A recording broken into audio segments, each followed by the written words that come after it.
I had a few emailed to me. There were some good conversations. If anyone wants to follow up on any of those, I'm happy to chat about them publicly as well, but I don't want to actually, I had a force question. that. Mm-hmm. Do you know, can you tell us why yin deficiency gets worse at night? Is there a reason?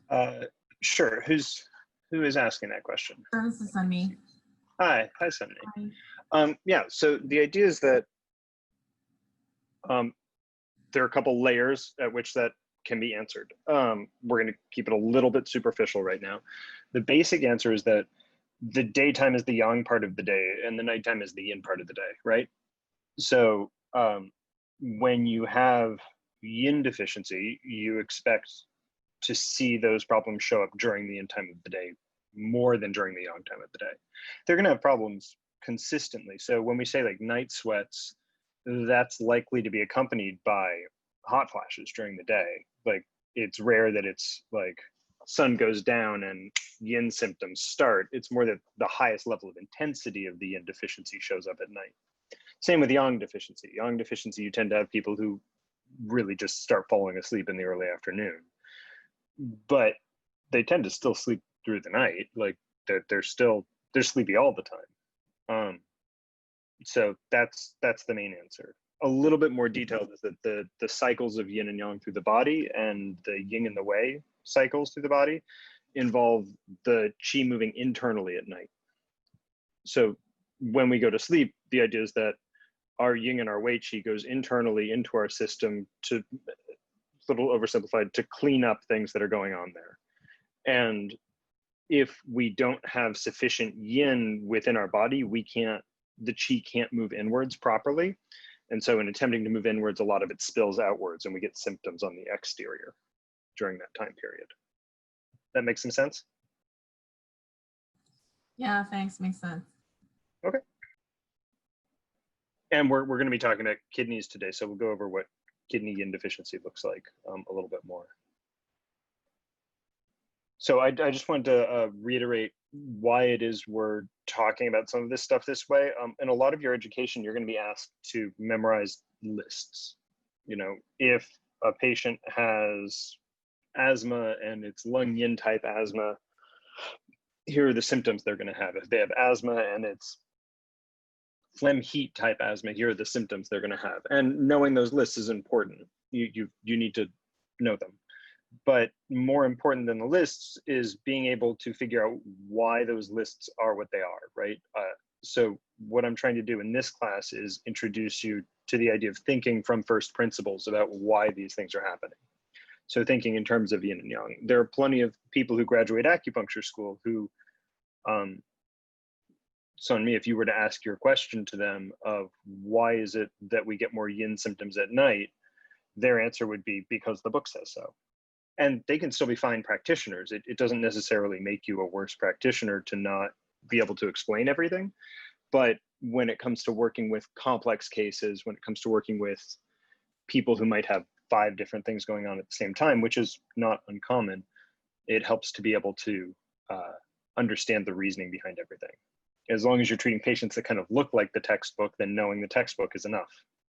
That make sense? Thanks. Any other questions? Comments, thoughts? I actually had a question. Sure. It was on the reading, and the reading on the lungs that you sent out. The Heiner-Fruehoff lung section, right? Yeah. Yeah. So like and I don't know if we're to this level yet, but in like the first part, it was talking about how like the yang and the lung and the spleen are yin organs. Right. And I was just kind of confused about how they're like totally connected together. And I don't know if you could say more to that. Okay. Yeah. Let's. I'm not going to talk too much about that because that is a little bit more advanced than where we are. But I've introduced these concepts, so it's worth it to go a little bit deeper. So we've talked about the 6 stages, right? Tai Yang, Yang Ming, Shao Yang, Tai Yin, Shao Yin, Jui Yin. There's more to each of those stages than just, oh, we call lung and spleen Tai Yin. There's an implication that there's something similar about the two. There's something that connects them. So let's see here. Yeah. talking about those two being tie-in here. So one of the ways we can think about this is that lung and spleen have a lot of connections in a lot of different places. This is why we talked about lung and spleen together last week, and we're going to talk about heart and liver this week. And there's also kidney and pericardium, but they're not so connected. When you're looking at pulse diagnosis, for example, this is my right hand, it might be mirrored on your screen. On the right hand, we've got lung, spleen, kidney, right? And on the left hand, we've got heart, liver, kidney. And a lot of the reason for that is on the right hand, we're talking about chi, we're talking about postnatal production of chi, we're talking about management of chi. And on this side, we're talking about blood and the storage of blood and prenatal aspects of the person. There's a yin and yang relationship between those two sets of organs, even though they're all yin organs, like lung, spleen, heart, and liver are all yin. There are, let's make this a little bit graphical.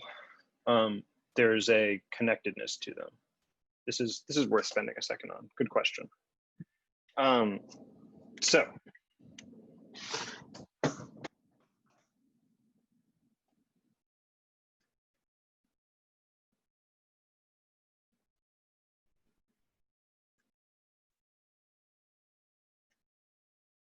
So tie-ins the lung and the spleen, right? So here we're going to get all chi, all postnatal chi production.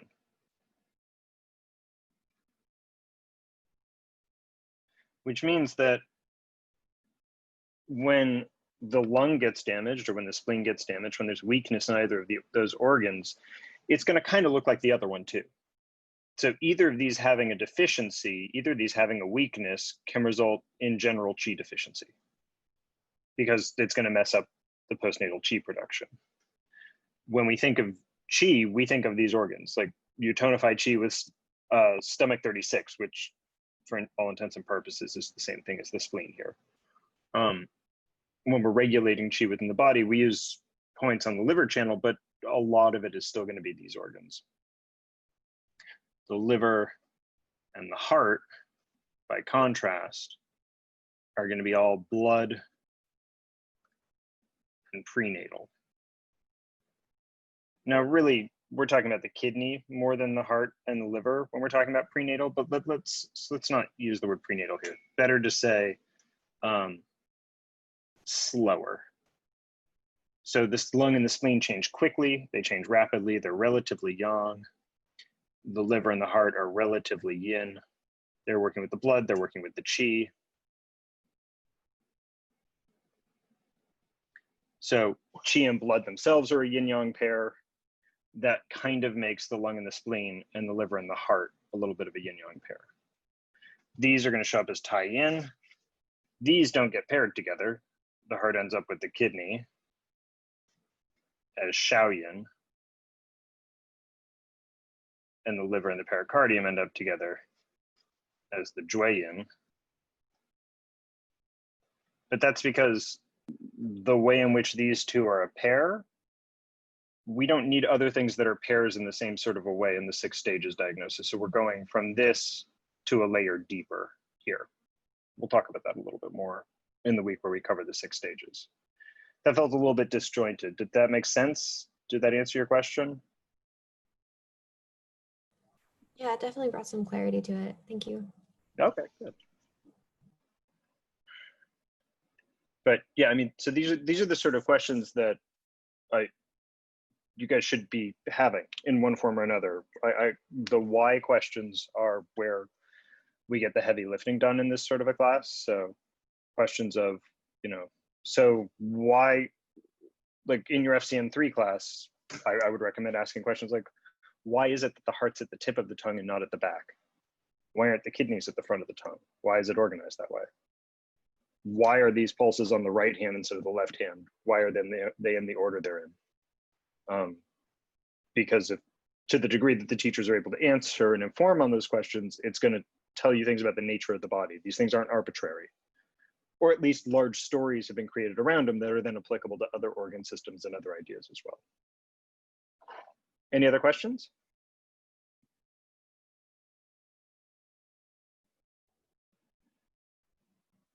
Okay.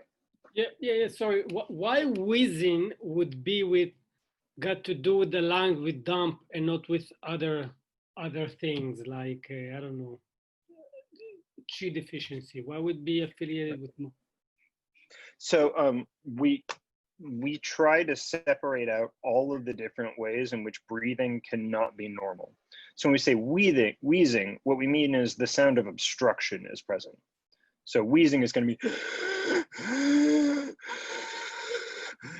right, and it can show up for different reasons, but usually it means there's something in the way. Dampness is the most common culprit there. With Qi deficiency, you're more likely to have people who are taking shallow breaths or who are gasping for breath a little bit. So maybe more of like a, with the, oftentimes we're trying to split hairs in a way that ends up being really clinically relevant. So your patient comes in, you listen to how they're breathing. If they're breathing as they're talking to you, and it sounds like they're always just a little bit out of breath, no matter what it is that is going on for them, like they've been sitting comfortably and they're still talking like this, that's a sign of Qi deficiency. It's like, oh, they're like literally desperately trying to produce more Qi through their lungs right now. So they're breathing hard because they need this increased Qi production, but it's not working for whatever reason. Got it. Cool. Good question. Plenty of opportunities to ask them later. Slides are up in the chat, on the Moodle, on the Slack. Get them wherever you'd like. And we're going to just start talking about the kidneys. Did you guys like the Heiner-Fruehoff readings? Did people get to those?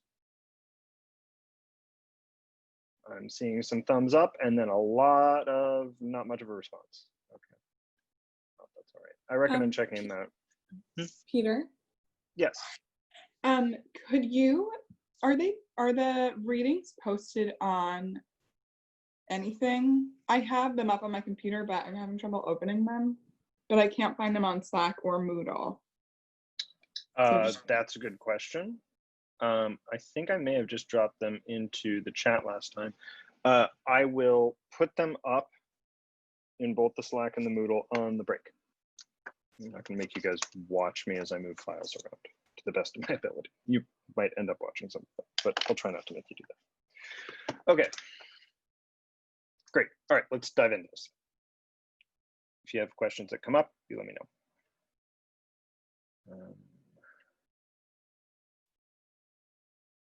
Okay, so last week we talked about the lung and the spleen. We're just going to keep going through these organs one by one. You need to know all of these. I want you to know pretty much everything I'm writing on these. When we get down to the diseases, I want you to be able to, without me being tricky, be able to tell which diagnosis it is from the symptoms. Think of this as a first introduction to thinking this way and getting you ready for classes where you're going to have to memorize like 10 to 20 of these a week. Okay. So we're going to start off, as always, with statements of fact. So just to reiterate, the statements of fact are base principles in Chinese medicine. These are the things that we all agree on, though we might argue about what they mean. But these are statements that are just true. If you decide to say that the kidneys don't store the essence, that's not a thing that the kidneys do, I'm not sure what you're doing, but it's not really Chinese medicine anymore. This is a central piece of what makes Chinese medicine, these statements of fact. We can argue about what it means that the kidneys store the essence. Do the kidneys store the essence in the Mingmen fire? Do they store them in the left kidney? Do they store them in the right kidney? Do they store them in the bones, in the marrow? Are they storing them in the brain, which is sometimes called the sea of marrow? So we can argue about what it means, but we know that the storing of essence and kidney are intimately intertwined and play an important role together. But for now, the kidneys just store the essence. Governs birth, growth, reproduction, and development. So when we, a person who's a child who's 5 years old has a lot of their constitution already set into them. We're quite malleable, but someone who's 5'5" is probably not playing in the NBA. And some people are never going to be PhD physicists, no matter how hard they try. So all of that is controlled by the kidneys. What the person's capacity is on a more spiritual, esoteric, Taoist level, this is also where like your purpose in life will be stored. Whatever the thing, whatever your own Tao is, will be encoded in large part in here. So when we encounter people who have, say, reproductive issues, we're always going to be looking at the kidneys to some degree. When we're looking at people who are born with developmental issues, we're going to be looking at the kidneys. When we're looking at people who, there's a diagnosis in Chinese medicine, a whole category called failure to thrive, which translates basically as children who aren't hitting the developmental milestones we'd hope that they're hitting. We think about the kidneys. That doesn't mean that's all we think about, as always, but it means that that's an important aspect of what we're looking at. This includes PCOS, is the question in the chat. It sure can. I've usually treated PCOS through the extraordinary meridians, but in theory, the underlying reason that a person gets it or doesn't, basically anything genetic, we're looking at the kidneys and at the extraordinary meridians and extraordinary organs. And well, because of the fertility thing, yes, but also because it's something that you're born with, usually. Like a strong genetic predisposition to something is generally a kidney-related issue. So the kidneys produce marrow, fill the brain, and control the bones. So if we're having cognitive issues that appear to be related to the brain, if we're having bone marrow related issues, which is not something we have a lot of, but if you're having those, we look to the kidneys. And people who have frequently broken bones, we're looking to the kidneys. Whether or not, this includes the teeth, children with a lot of tooth problems, we look at that as a potential kidney problem. Anything related to the bones. So the flip side of this is also that broken bones damage the kidney. So you don't want to have a ton of broken bones in your life. It's inherently, within our medical framework, damaging to the kidneys each time that happens. Yeah, Jasmine, you can ask more about that. Sorry, I figured unmuting would be easier. So I was just curious to how you would go about considering whether to start treating someone with PCOS with the kidneys or with one of the 8 extraordinary. Since PCOS does kind of mess with people's fertility, how would you know which one to go with? For me, it depends on what the patient is manifesting. So you're asking, how do you pick which route to work with? And I find usually PCOS is polycystic ovarian syndrome. It's common in Mediterranean women. It results in the development of cysts on the ovaries. It can have, it can impact their ability to get pregnant. It comes with a whole bunch of side effects. It's generally pretty unpleasant, and a big. It's quite common and it ranges in severity, but it can be it can have a large impact on health, lifestyle, quality of life stuff. You will, if you treat women, you'll probably encounter women with PCOS.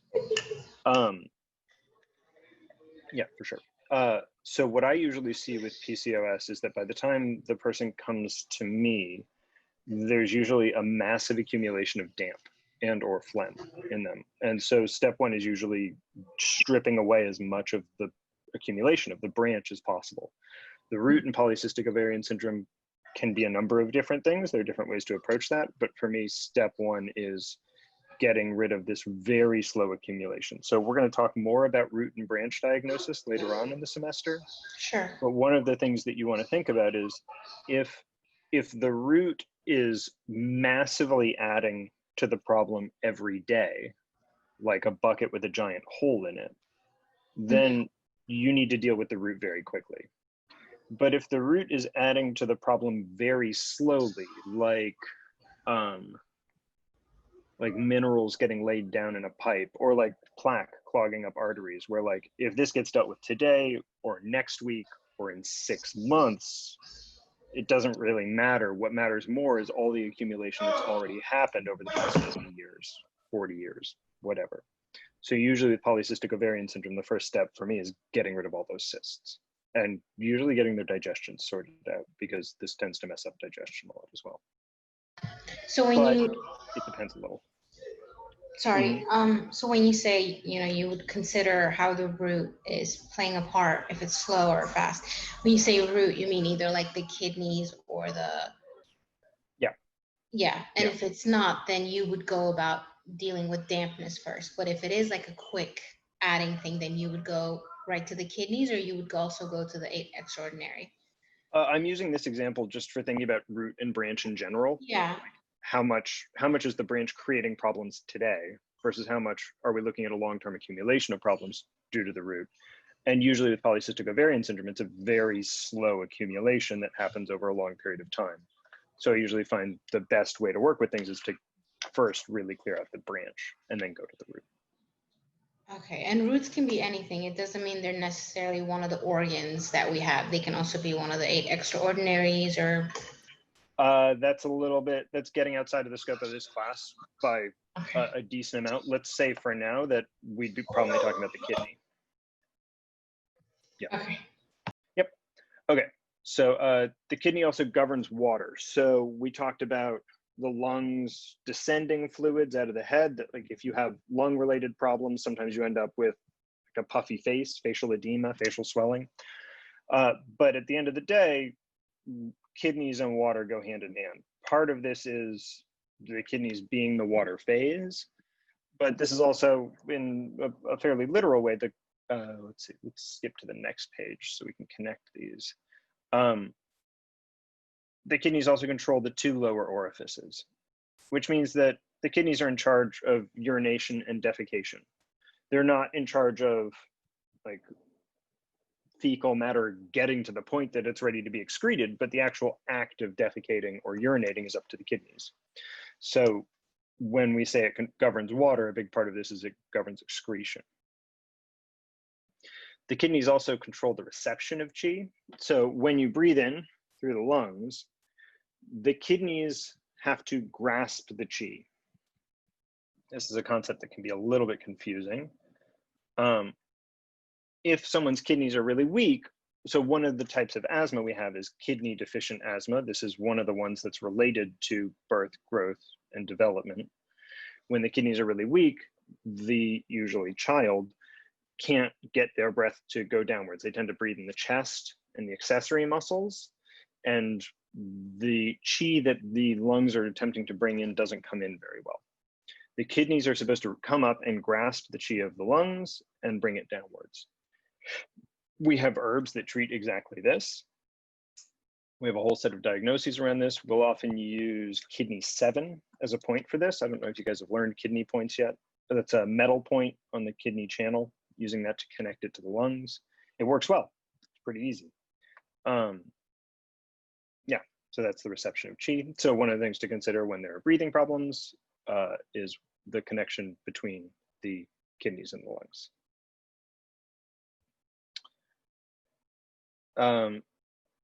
The kidneys open into the ears. So hearing is related to the kidneys. It's related to a lot of things as well, but it's strongly related to the kidneys. If you remember our sensory organs, the ears are the sensory organ of the kidneys. Interesting that we also have a bunch of small bones in there, a little way to connect this to the relationship between the bones and the ears. And the kidneys manifest in the hair, specifically the hair on the head. So this is the lovely trick question that you'll probably run into a few times: kidneys, head hair, lungs, body hair. This is also the reason why it's quite common for older Asian men to dye their hair black, because there's a cultural idea in a lot of the people that I've known from China that if you have a lot of gray hair, it's a sign that your kidneys have gotten weak. It's a sign that you've been losing your energy, and so it's a sign that you're becoming more frail. So if you dye your hair black, then your kidneys must be strong. That makes sense? This is one of the interesting ways where the theory of this through practice in reality creates other sorts of interesting things to show up. The kidneys control the 2 lower orifices. We already covered that. This is one of the reasons why when when people get frightened, an emotion that affects the kidneys and causes qi to descend, we see urination and defecation in children. There were a bunch of ancient Greek plays in which actors who were comedies, we may not find them funny, but they were, in which actors who were portraying soldiers on the battlefield would fake soiling themselves on stage, because that's what happens to soldiers on the battlefield sometimes when there's a lot of fear. And that's because of the effect of fear on the qi, and specifically the kidneys, and the kidneys' ability to control the two lower orifices. This also means, I'll get to these questions in just a second. This also means that when you see incontinence, when you see difficulty urination, when you see dribbling urination, you're thinking about the kidneys to some degree. Okay, what about development problems or? I'm not sure what that means, Edwin. If you'd like to write that again, go for it. I got a private message saying someone's still confused about root and branch. That's fine. We've barely gone into it, so you should be. We'll talk about it more. Rachel, some people get gray hair really young. Is kidney involved? This is something that is a little bit challenging to answer. So it's fairly rare that there are cultural background questions to this. So one of the things you see is that people who go through a lot of stress and are somewhat malnourished as children tend to get gray hair earlier. That's kidney damage happening during that time period. That's a lack of postnatal qi production. That's an overconsumption of resources resulting in premature graying. If this is someone who works on Wall Street and is 32 and they're going gray, it's probably the fact that they're using up their kidney essence to do that. There are other people, especially from, in my experience, like a lot of Northern European people who tend to be fairly fair-haired anyways, who go gray at an early age. It seems like that's just a thing that happens sometimes. So we do have the question of what they're really saying here is, it's not so much the hair going gray as the hair departing from what would normally be expected into a less healthy presentation, which would be gray in this case. There do seem to be some phenotypic expressions where gray hair is still a sign of health. For example, losing your hair is also a sign that the kidneys are losing their energy, but male pattern baldness doesn't really count for that. There are some people, though, who, due to stress, begin losing their hair. Then we're looking more at longer-term kidney damage. That answer your question, Rachel? Okay. Jonathan, what's the difference between regulate water passage and govern water? So the governing water is a reference to all fluids and water in the body. The governing means that this is coming from on high, directed downward as orders. The water passages are the actual routes through which the water moves in the body. So, for example, qi doesn't magically jump around between different places. It has a pathway that it goes through. I mean, it's a little magical, but it has pathways that it moves through. So when we say water passages, often we're referring to aspects of the sanjiao, for example.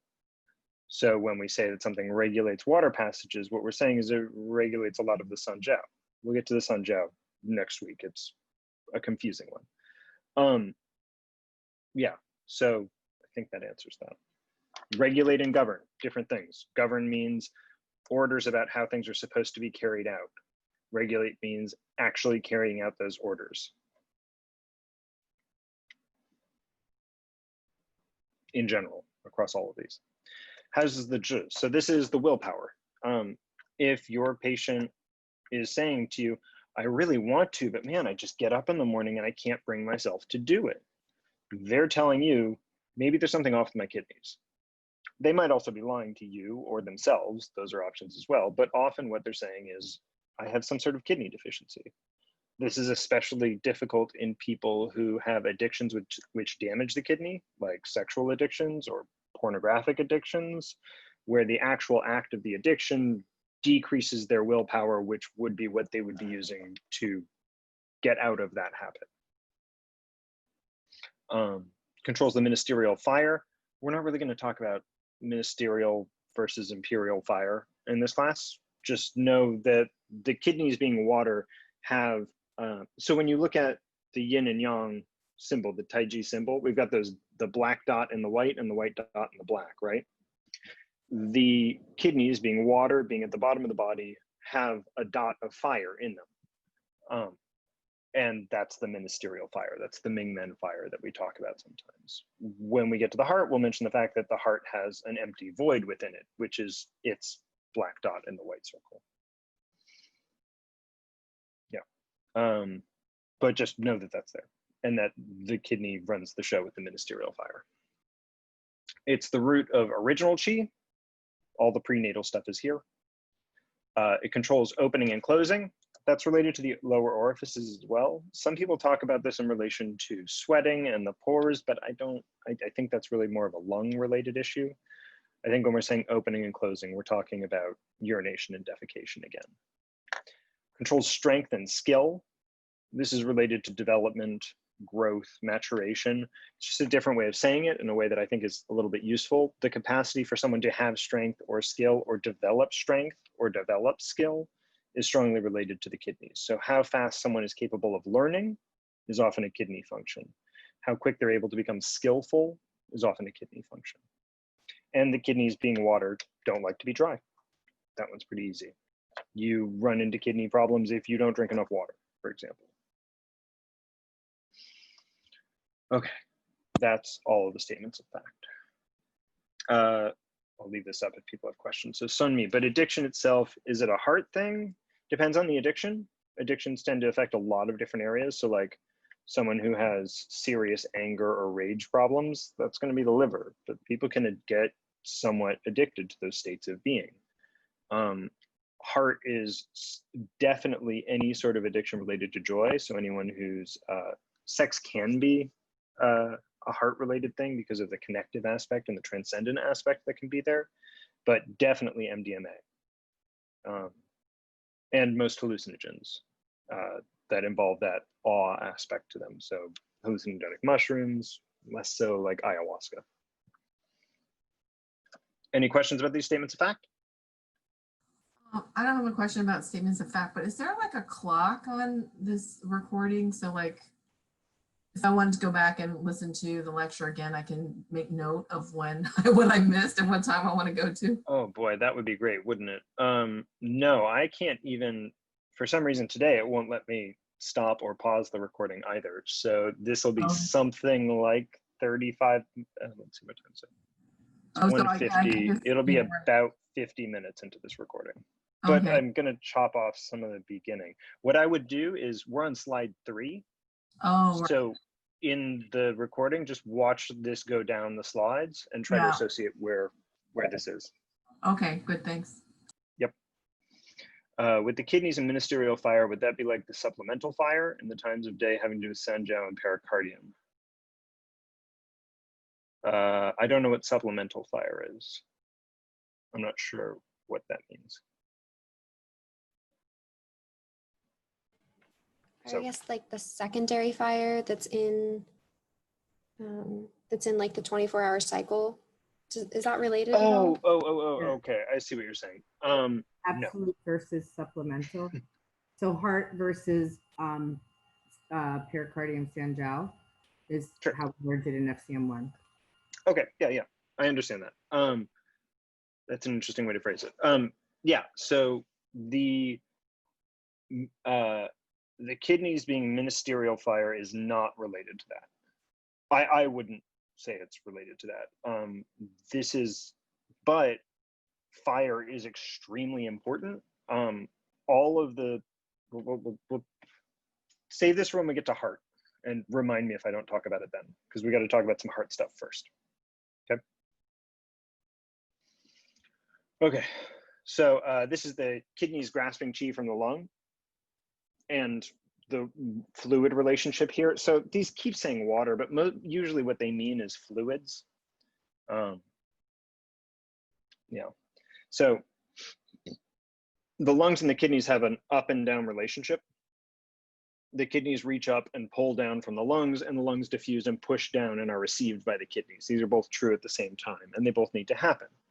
Also, because of this fire that's in the lower jiao, the kidneys missed fluids back up to the lungs. So we need this, there's a fluid related cycle going up and down from the lungs and the kidneys, and a chi related cycle going up and down from the kidneys. So if you see problems related to fluids and you're going, is this lung or kidneys? The answer might be the relationship between the lungs and the kidneys. We use points that do things like reconnect the heart and the kidneys, and herbs with the same function to treat these ideas. Yep, that's the main thing here. I think that's all I have to say about that. When we're talking about the kidneys, so when we're talking about the spleen, it's lots of digestive issues, it's bloating, it's low energy. When we're talking about the lungs, it's a lot of skin issues and breathing related issues and fluid metabolism issues and Yin deficiency stuff. When we're talking about the kidneys, we start looking at joints and bones, specifically the low back and the knees. Anytime for the rest of your in-school career and for most of your practice, if a case study says patient has low back and knee problems, you can cross off everything that doesn't say kidneys in the set of answers. It's not enough to tell you what the kidney problem is, but it's enough to tell you that it's a kidney problem. Make sure it's not physical trauma.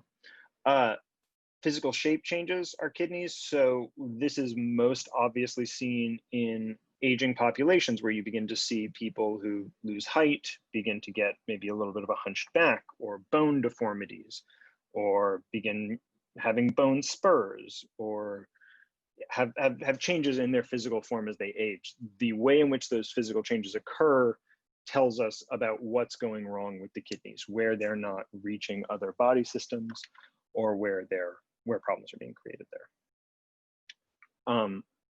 And very broadly speaking, most of those physical shape changes are coming from deficiency. The kidney doesn't do as much excess. The kidney is mostly something that can become deficient. And you tend to see the person increasing in size, becoming more obese if there's Yang deficiency, and they tend to waste away more if there's Yin deficiency. The kidneys are not, so this is not obesity connecting to the bones.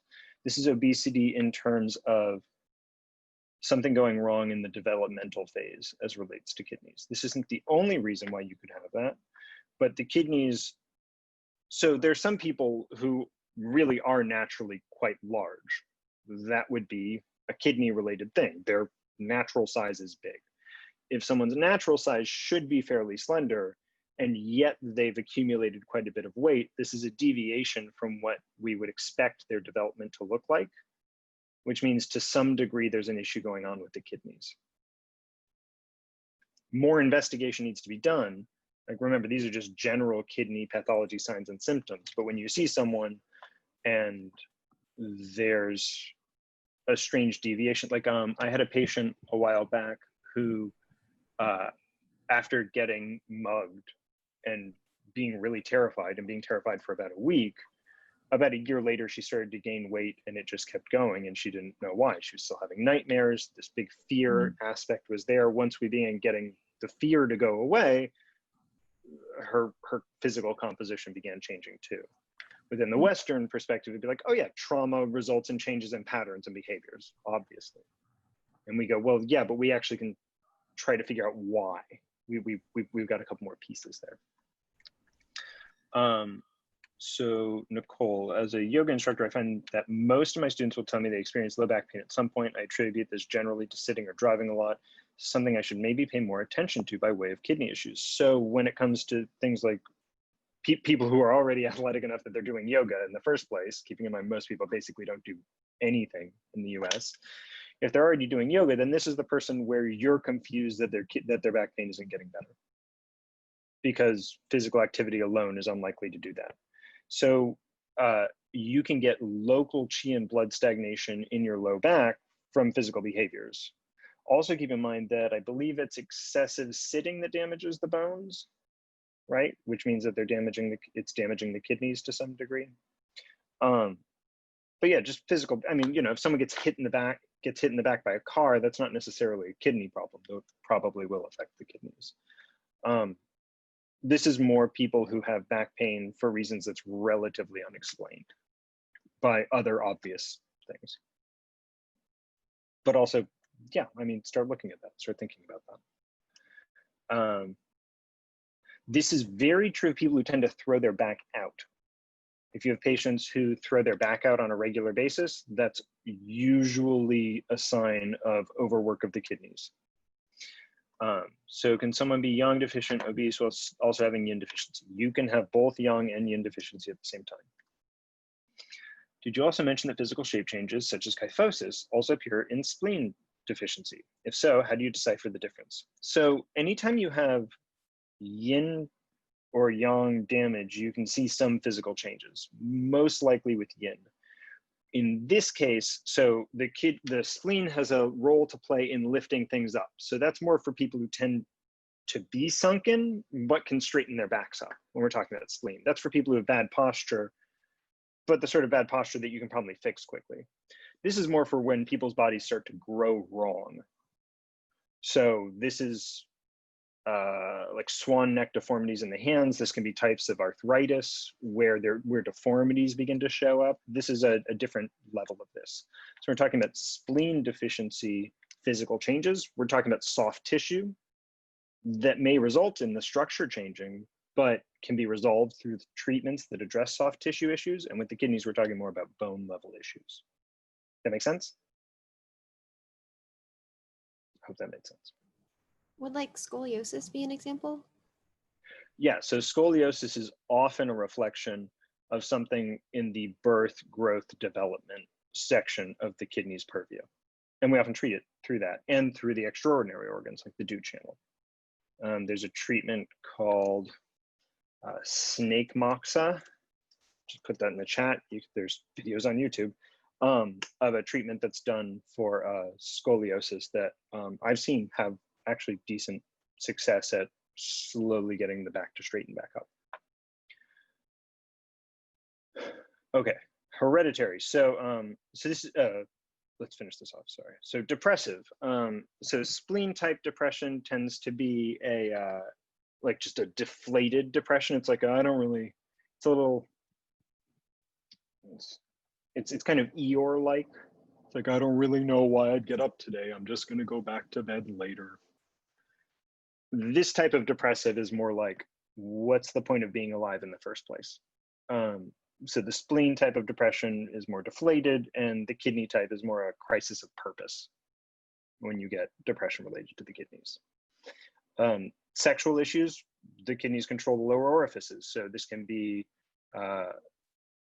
basically all of the types for men, and it certainly can be infertility and menstrual issues for women, but women's sexual health is frankly more complicated than men's is. So sexual issues in general, though. Yeah. Exhaustion, kidney sign, kind of overlaps with spleen, but this again is going to be a deeper level of exhaustion. So this is exhaustion due to some level of depletion of the prenatal chi, whereas the spleen is just going to be postnatal. And the last one is anything chronic. If your patients have chronic conditions, it's affected the kidneys. How much? That depends on the case. But the longer something's around, the more certain you can be that the kidneys have been impacted by it.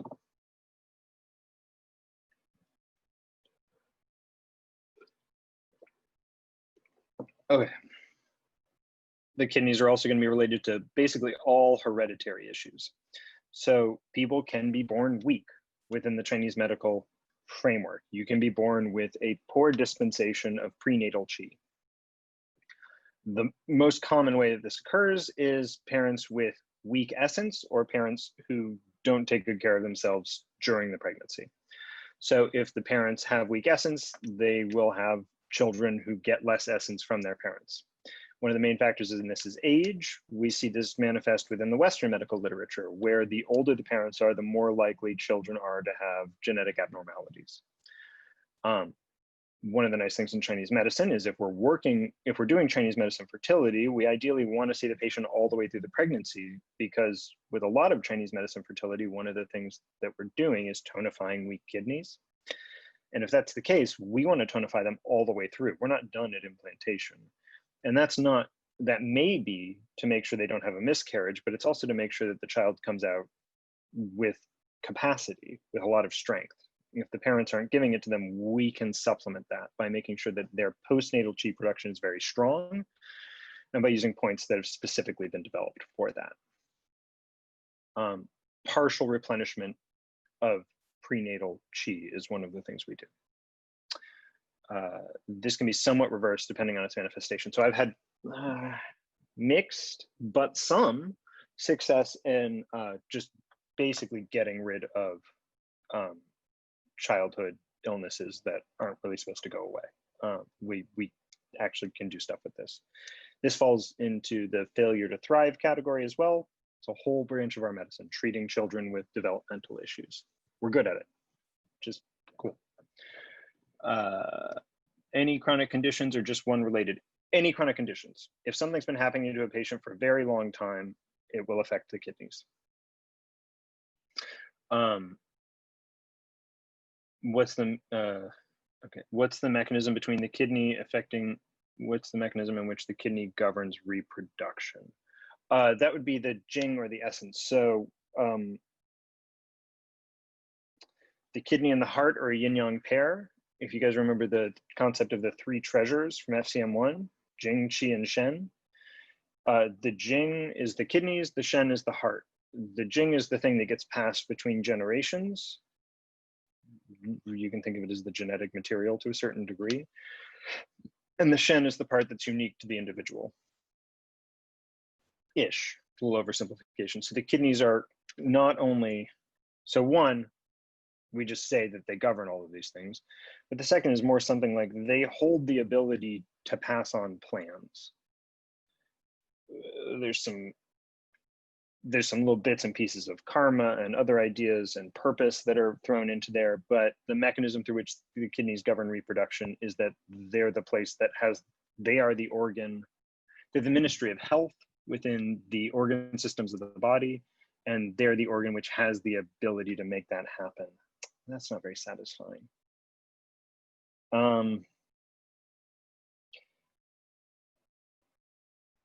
There's a bunch of stuff that relates to extraordinary channels here, which I don't really feel like is going to be helpful for us to go into yet, because that's not something you guys know about. I think we're just going to have to let this one sit for now. It's mediated through the Chong and the Ren in women. I don't think it's going to be helpful to go into that right now. But there are fertility specialists at the school, and you will take an OBGYN class, and you should ask them a lot of questions. Sorry, I wish that was more satisfying.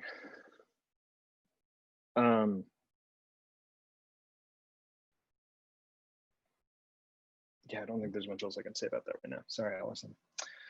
So for emotions, fear and shock cause chi to descend. The shock is more the scattering of the chi, but there's still a descending aspect to that. The fear causes the chi to descend. You see this the most, obviously, in children who urinate when they're afraid. The kidneys tend to become stronger as you age. They've got all of the prenatal essence there, but you have to be built. And through that building process, the kidneys tend to wax and wane in their ability to do their job properly. So things like bedwetting, which tend to be related to kidney issues, often goes away as the kidneys develop.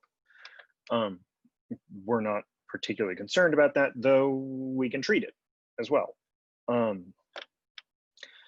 Sometimes the fear and the shock causing the chi to descend causes the Shen and the Jing to separate mildly and the Shen to scatter, which is what happens when people get shocked and they faint or get dizziness or vertigo. You see this more frequently in adults who have very weak kidneys. Yeah, the concept of someone who's using a fainting couch is not, like, the archetypal person who would be using that is not someone who's particularly hardy and healthy. It's a reflection of their weak kidneys causing them not to be able to weather what would be mild to moderate shocks for other people. Is Chong the extraordinary channel you would go to for PCOS? Yes, actually, in general, yes. Not necessarily the only one, but yeah. When we're talking about the kidneys and their relationship to reproduction, we also have to talk about the kidneys and their relationship to sex. And one of the problems that we have is excessive sexual activity. So when men ejaculate, the kidneys are using up a little bit of their essence every time. If this is done infrequently, then that ejaculation doesn't particularly damage the essence. It's taken mostly from postnatal chi. If it's done far too much, then it begins to draw on the prenatal chi, and those men get low back pain and they get tired afterwards. If people are passing out, if men are passing out after sex, it's usually a sign that their kidneys aren't really strong enough to be engaging in that activity without some damage. And the flip side of this is that women lose quite a bit of essence through pregnancy and giving birth, though most of that is recoverable if done correctly. We do have a couple of concerns with females and sexual activity. I'm going to take out the word excessive here, and instead let's switch this to inappropriate sexual activity, because part of what we're talking about here is girls who have sex too early. Exactly how you define too early is hard to do from a medical perspective, not from a cultural perspective, but too early means before they're sufficiently developed to be able to have a fully functioning reproductive system, and it can damage the chong and the I usually don't know, the directing and penetrating vessels. The other thing that is recommended against is penetrative sex during menstruation. So masturbation without a penetrative aspect, we don't really care about, but the idea is that we don't want to excessively stir chi and blood during menstruation, as it can cause counterflow and then blood stagnation. That's the basic idea. So the fear would be that excessive sexual activity during menstruation would lead down the road to more painful periods and potentially some fertility issues due to just obstruction in the area. That's usually very easy for us to treat, but you need to go to someone who knows how to treat that. Often within other medical systems, that's not an option.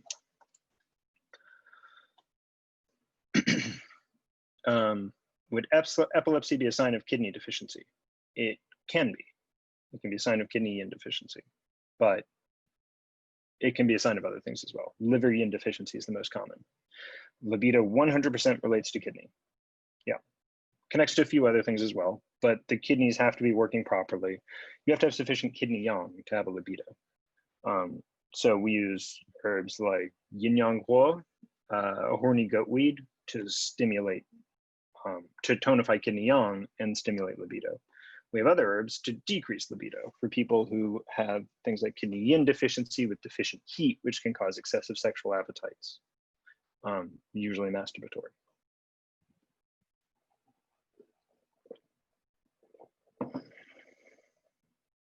Okay. Chronic illness. So like, Nicole, just really quick, does libido relate to kidney? Libido relates to kidney if the issue is physiological, if the issue is that they don't want to have sex with a certain person, for example, or there's trauma around sex, that may be other organs. This would just be libido in general. Chronic illness. So all chronic things affect the kidneys eventually. When we think of the structure of the body, we really want to think of it as, second here.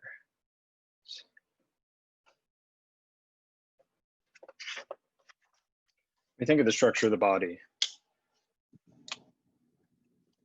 You know, we've got the liver, heart, lung, spleen, pericardium, and they're all hanging around, and they're different levels of healthy in this individual.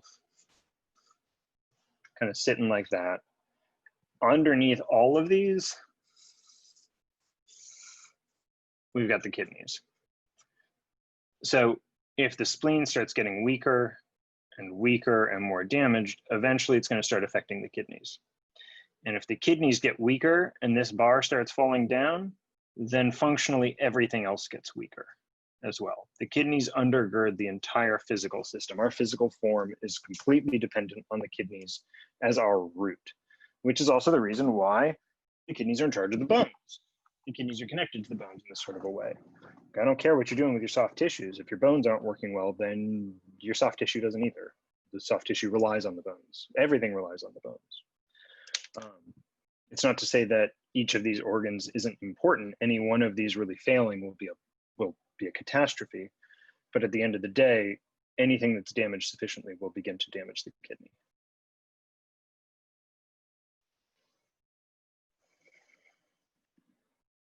Okay, back to notes.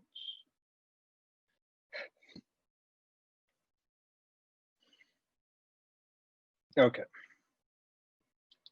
This is also going to be true for any time something becomes systemic. So a patient that has a problem in an area, and then 6 months later the problem is everywhere, that tends to be a reflection of the fact that it's now affecting the kidneys. Overwork is a huge issue for the kidneys. Let's take a break in just a second. Same issue as chronic illness, only this time we're talking about long-term depletion. So the idea with chronic illness is you have to have something wrong with you, right? There's something diagnosable. The issue with overwork is that we can pretend it's not there for a long time until the damage has already been done. So you see this a lot in, I mean, the archetype is like the kind of Wall Street type of character, a lot of yuppie type figures who are working really hard. Every single one of our colleagues in the medical profession, you know, there's overwork involved in this. There are unsustainable hours. I've got a friend who's a vet, and like the number of hours he has to work in his residency is insane. He's completely overworked. And this can happen through mental, emotional, physical, or a combination of these. It's not just physical work. And besides, we treat the physical, mental, and emotional as kind of the same thing anyways. So this means you can get a trucker can be overworked if what they're doing while they're sitting in that chair involves lots of mental or emotional activity, for example. This tends to lead to kidney Yin deficiency, and the first sign we usually see of this is low back pain, which, you know, in a physical labor, that's like everybody anyways, right? So as soon as we see low back pain in someone who has a manual labor job, we begin looking at like, okay, what can we do to supplement the kidneys? Let's, you know, talk to them about proper ways of moving. That there's this idea of like, oh, you're lifting weight inappropriately and that's why your low back starts hurting. And from the Chinese medicine perspective, it's like, yes, but also lifting weight inappropriately is more work, and you're doing extra work and you're overworking yourself more, and that's going to hurt your kidneys. The last thing to think about with kidneys is old age. Kidney essence declining is aging. That's what aging is. I'm sure you guys were introduced to these like clocks of like 7-year cycles and 6-year cycles and 8-year cycles and all these different things in FCM1, I assume. But we have these different milestones we hit as we age, and it's mapping out how the kidney essence is supposed to grow and then decline as we go through our life. It's supposed to happen smoothly. So the issue we have with kidneys and aging is that when the kidneys are healthy, they still decline and you still die, but it should happen gracefully.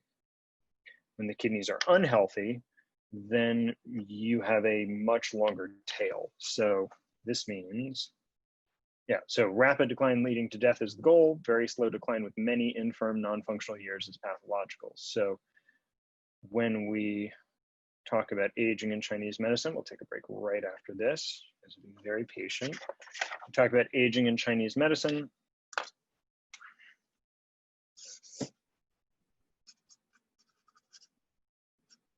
Health, I can spell, and time. What we want is for people's lives to look like this. That's the goal. A short period of decay followed by death. So enough time to put your house in order. What we often see in the current medical system is something that looks more like this.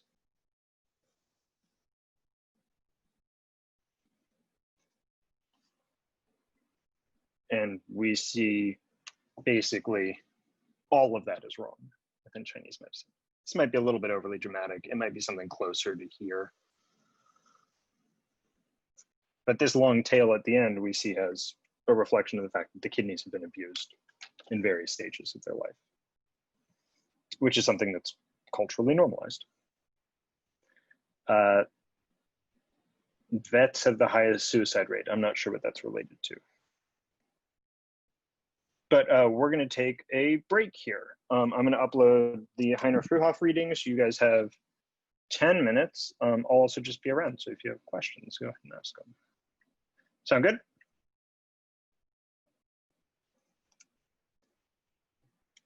Back to 27.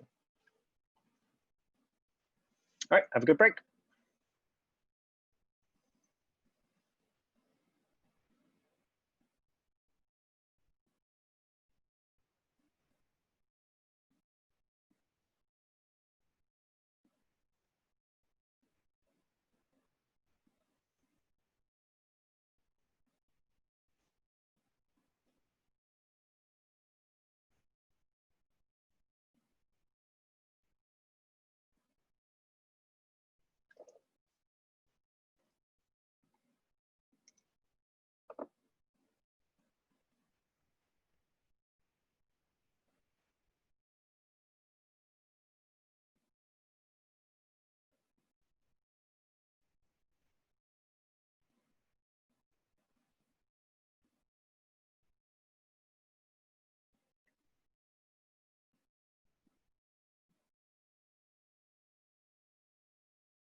Excuse me, Peter.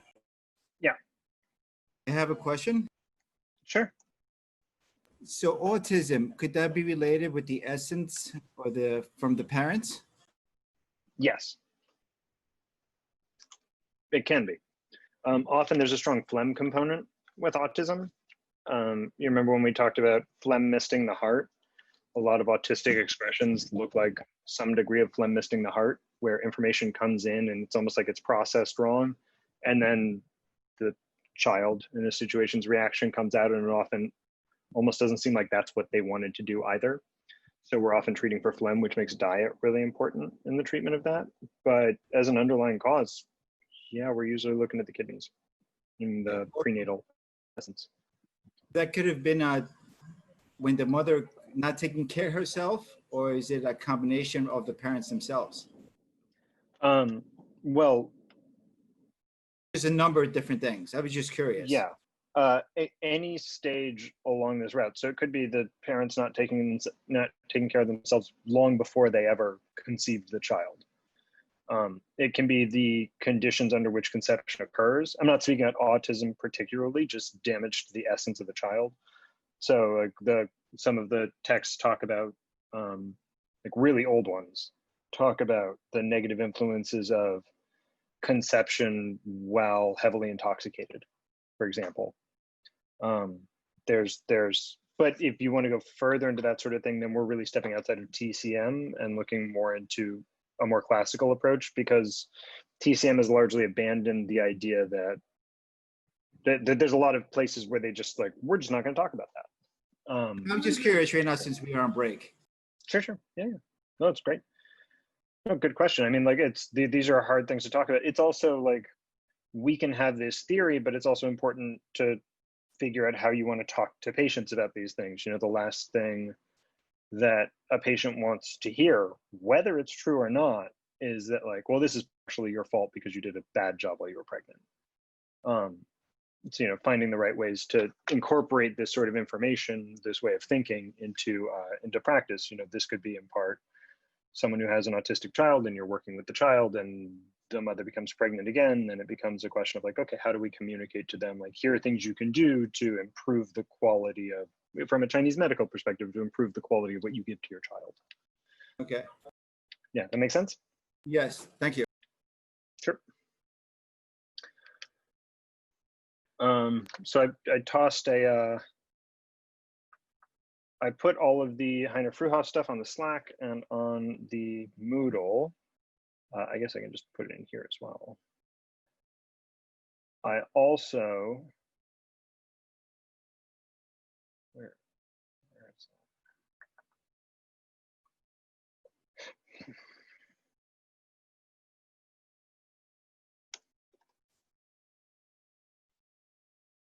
Sorry, one second.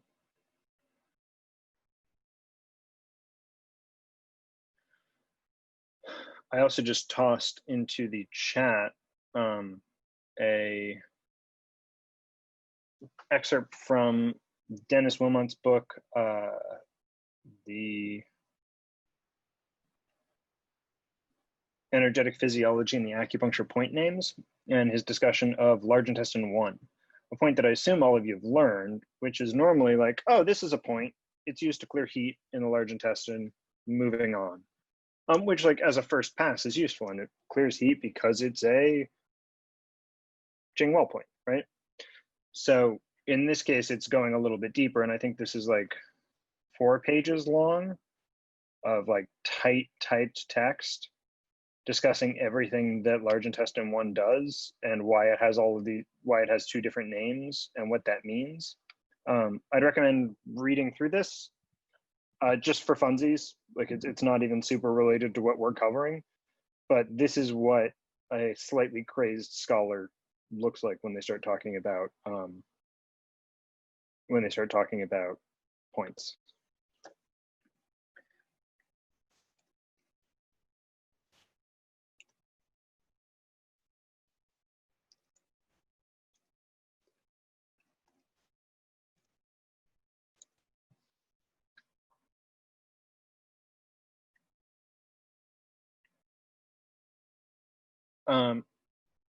All right.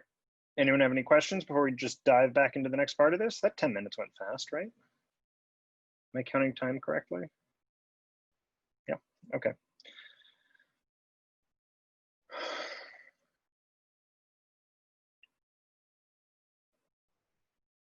So let's keep going. So essence, prenatal chi, declining, that's what aging is. The technical term for aging is senescence, right? So that's how senescence works. Let's go over a few common kidney patterns and then we'll jump to the next organ. So kidney yang deficiency, you're gonna see a lot of our heavy hitters. In fact, you're gonna see low back pain again and again here. So kidney yang deficiency, if we're talking yang deficiency, we're talking about more the functionality of the kidneys and less the physical form. We're going to expect things to be worse at night because often worse during the day. We're going to expect to see a lot more symptoms that look like cold. Whereas with yin deficiency, we see things like night sweats and hot flashes. Here, we're going to see more cold. We're going to see a lot more things falling downwards. Since yang is the force that lifts things up, we're going to see things falling and collapsing. And we're going to see a lot of weakness and tiredness. So to get specific, we're going to see low backache, the dizziness and tinnitus. In this case, this is going to be low pitch tinnitus. So we talk about the excess type tinnitus coming from like liver fire as being the E type, and this being more the O type of tinnitus. With the kidney yang deficiency, we're not just going to have low back and knee pain, they're also going to be cold to the touch. The person's knees will be cold upon palpation, and their low back will be cold upon palpation. This is the sort of patient that might say, I have poor circulation, as a way of telling you that they have cold spots. They're going to be weak, they're going to be tired, they're going to be peeing all the time, and that urine is going to be clear because the kidneys aren't properly bringing the fluids back up to the lungs. So they're losing fluids they want to keep through the urine because the kidney isn't doing the right job of recycling it. The kidney's ability to mist fluids up to the lungs is a yang function. We're going to see urination at night. That's just more of the urination issue. We're going to start seeing apathy. This person just is going to stop caring about things. Edema, especially in the legs. Again, fluids that should be lifted up that are sitting down. Infertility, because fertility is a yang function. Kidney yang deficiency is going to have more of an influence on fertility in men, and kidney yin deficiency is going to have more of an influence on fertility in women, but both influence both. Loose stools, same idea as the urine. It's just things that there should be fluids extracted that go upwards, and that isn't going to happen, and the stool becomes soft and somewhat loose, and they're having frequent, not diarrhea, just like half digested food. The depression and apathy go together, the impotence and infertility go together, If they are able to get erections, they tend to have premature ejaculation as well and decreased libido. Basic picture of kidney Yang deficiency. Kidney Yin deficiency, we have some of the same things. The dizziness and tinnitus are still there. Vertigo is still there. We start seeing memory issues. This is due to some damage to the marrow, with the brain being the sea of marrow. We're going to see that being affected. Hearing loss or hearing impairment, as the bones in the ear are going to be affected and the ear itself will be affected. The night sweats, not so much during the day, but at night during the yin time when the qi should be returning to the inside of the person's system, it's not going to be able to do that well, and so they sweat. Dry mouth and throat, especially at night, same reason. Low backache, sounds familiar. Aching bones is a big one here. We have a thing called steaming bone disorder, where the patient actually feels like heat is coming off of their bones, which happens with kidney Yin deficiency with heat. I've seen it a pretty decent number of times. And you get the idea here.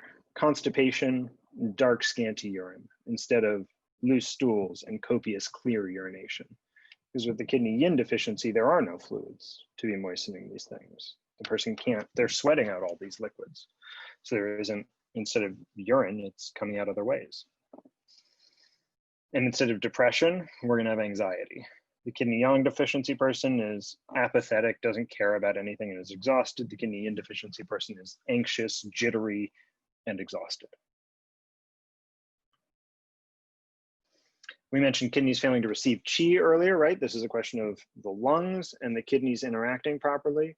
When you breathe inwards, the lungs bring the qi downwards, and then the kidneys have to grasp that qi and root it. If the kidneys aren't grasping, then the lungs don't work properly either. So the patient becomes short of breath very easily. They tend to have rapid, weak, shallow breathing. They especially have difficulty inhaling. You'll hear this talked about a bit. Is it more of a problem of inhaling or a problem of exhaling? And in this case, there's an issue with the inhaling because the kidneys aren't doing their job. Spontaneous sweating. You get that with lung qi deficiency, which you're going to get with this condition. Cold limbs, especially after sweating, still a qi thing. Facial swelling. If the kidneys aren't grasping and pulling down and the lung can't descend properly because of that, then we're going to expect to see problems arise above the lungs due to not descending the qi. So beginning to get some puffiness and facial swelling. And then the rest of this just looks like kidney stuff, right?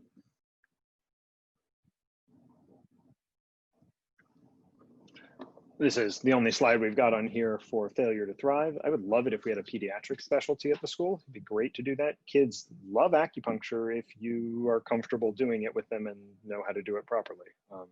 The needles aren't a hurdle unless the parents told them some really dumb stuff before they came in. Poor bone development. So children with somewhat squishy bones. Late closure of the fontanelle. These are like really obvious physical signs that they're failing to thrive, but we're also looking for sensory issues, processing issues, mental dullness, cloudiness to the eyes, lack of attention, especially if there's like a phlegmy frothiness to them, or a feeling almost like, is there anyone in this child? Those are all signs that there's a kidney essence issue, and often some phlegm.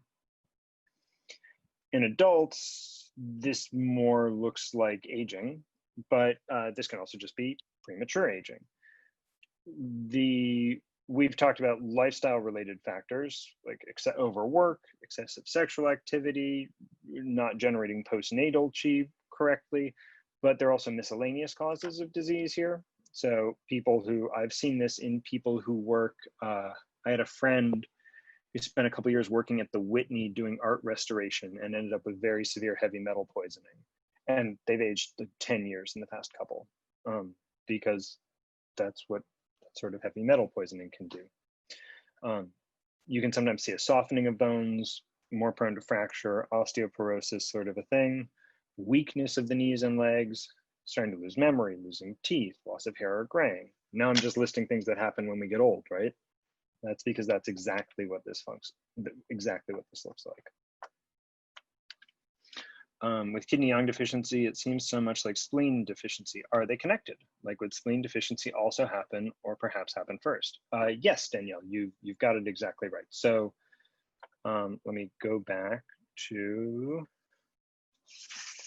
this slide. So one of the jobs of the spleen specifically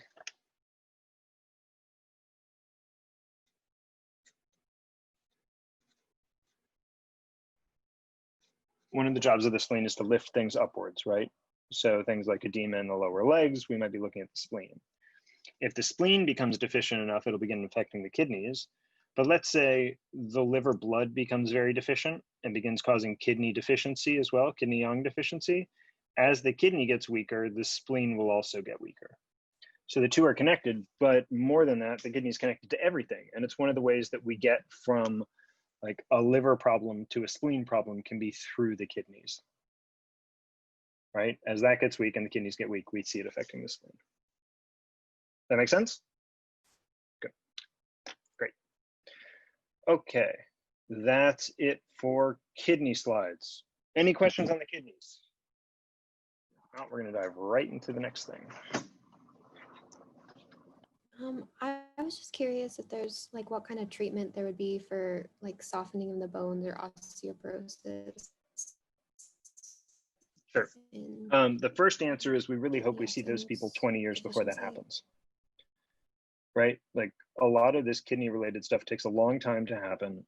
And once it happens, it can be hard to fix, though not impossible. Ideally, we see them far in advance and it never happens at all.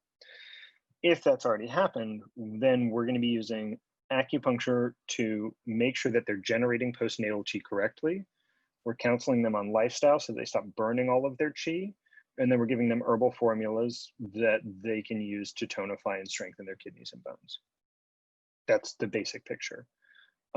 Oftentimes those herbal formulas are hard to digest. So often the acupuncture is performing the function of making it so that they can absorb that herbal formula in the first place. Got it? I think we may have just lost Danielle. That's okay. All right. Let's, any other questions? Then let's go into the next organ.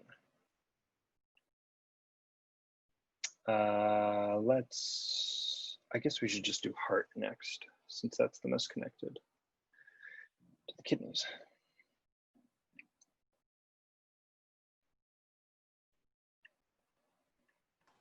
Nope, wrong camera.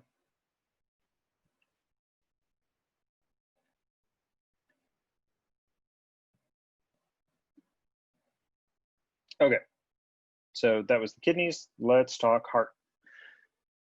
As always, we're going to start off with statements of fact. So the heart governs the blood. And again, the difference between the governing and controlling is that this means this is the top-down governmental level of issuing orders. The heart governs the blood. It controls the blood vessels, keeping in mind that the blood vessels are an extraordinary organ in Chinese medicine. The Mai themselves count as an extraordinary organ.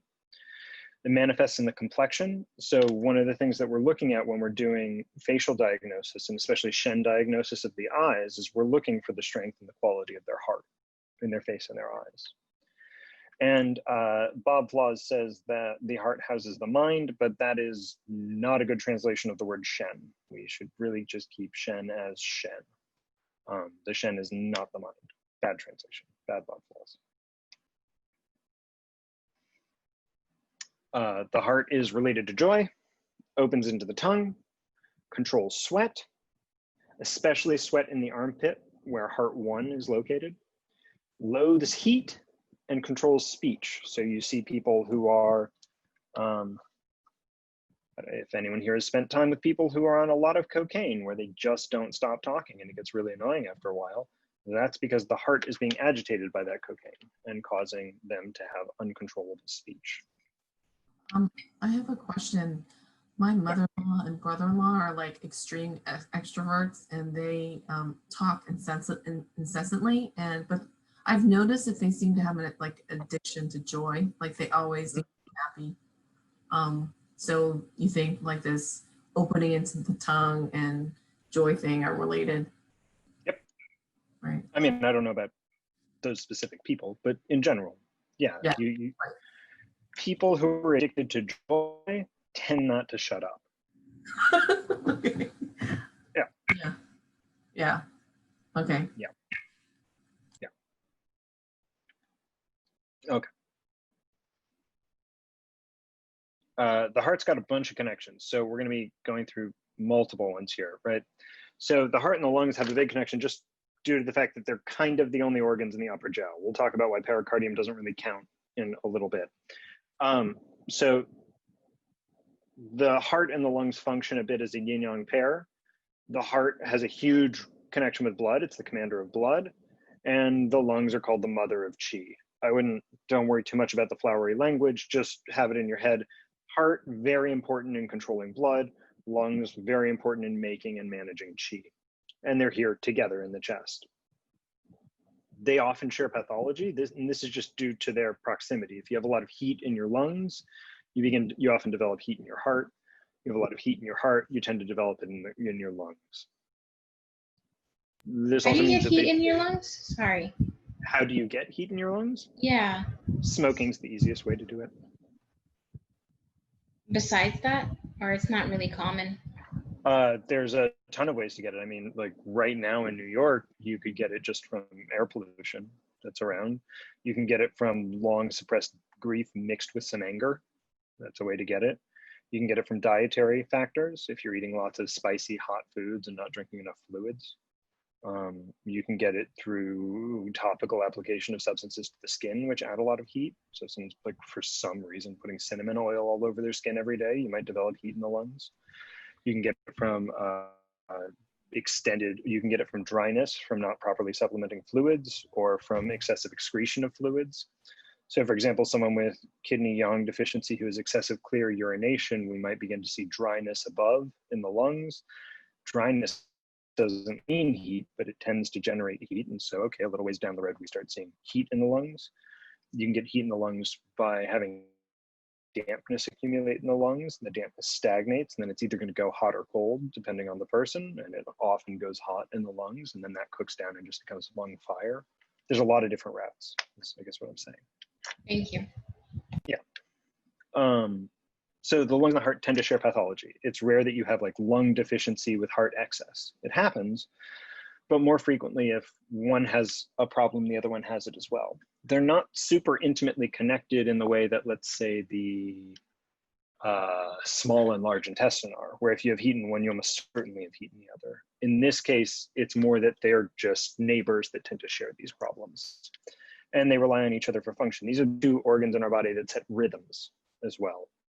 So anything related to this like large top of the body, top of the mountain command structure, they're working together. This is the emperor, the aspect of the body that has a heavenly connection, that performs the rituals that keep life moving. That's the emperor's job.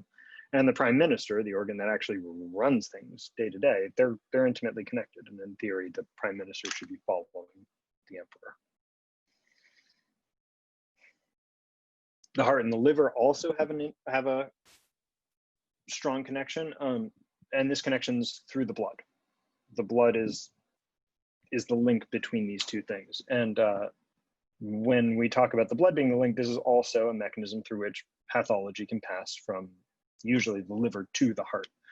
So heat in the liver can cause heat in the blood, can cause heat in the heart, for example. It's a vector for pathology getting to the heart. At the same time, there's a big connection between, I mean, the ethereal soul and mind stuff he's got on here. I really don't think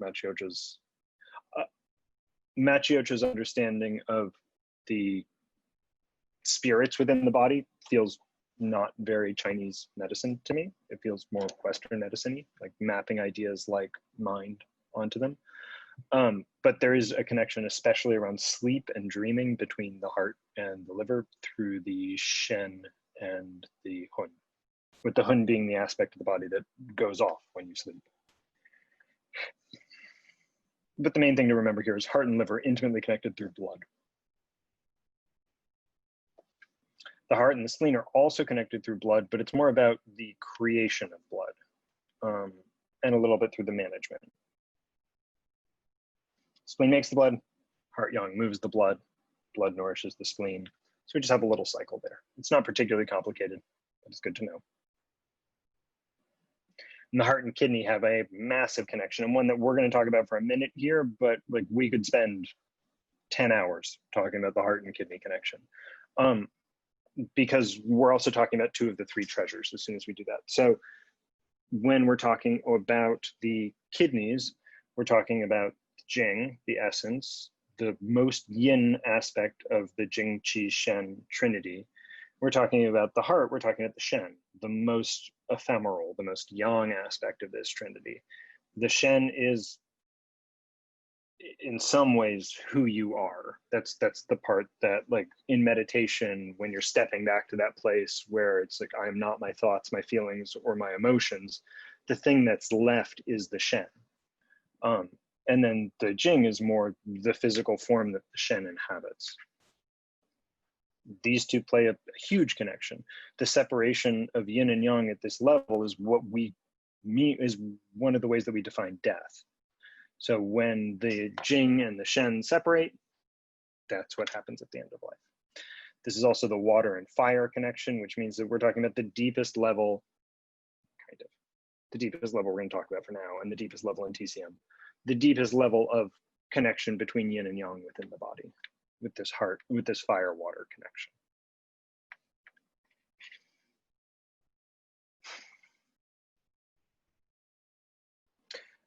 Because the heart and the Shen is relatively ephemeral compared to, say, the kidneys, where we're talking about like the blueprint for the construction of the entirety of the body. Here we're talking about cognition and consciousness.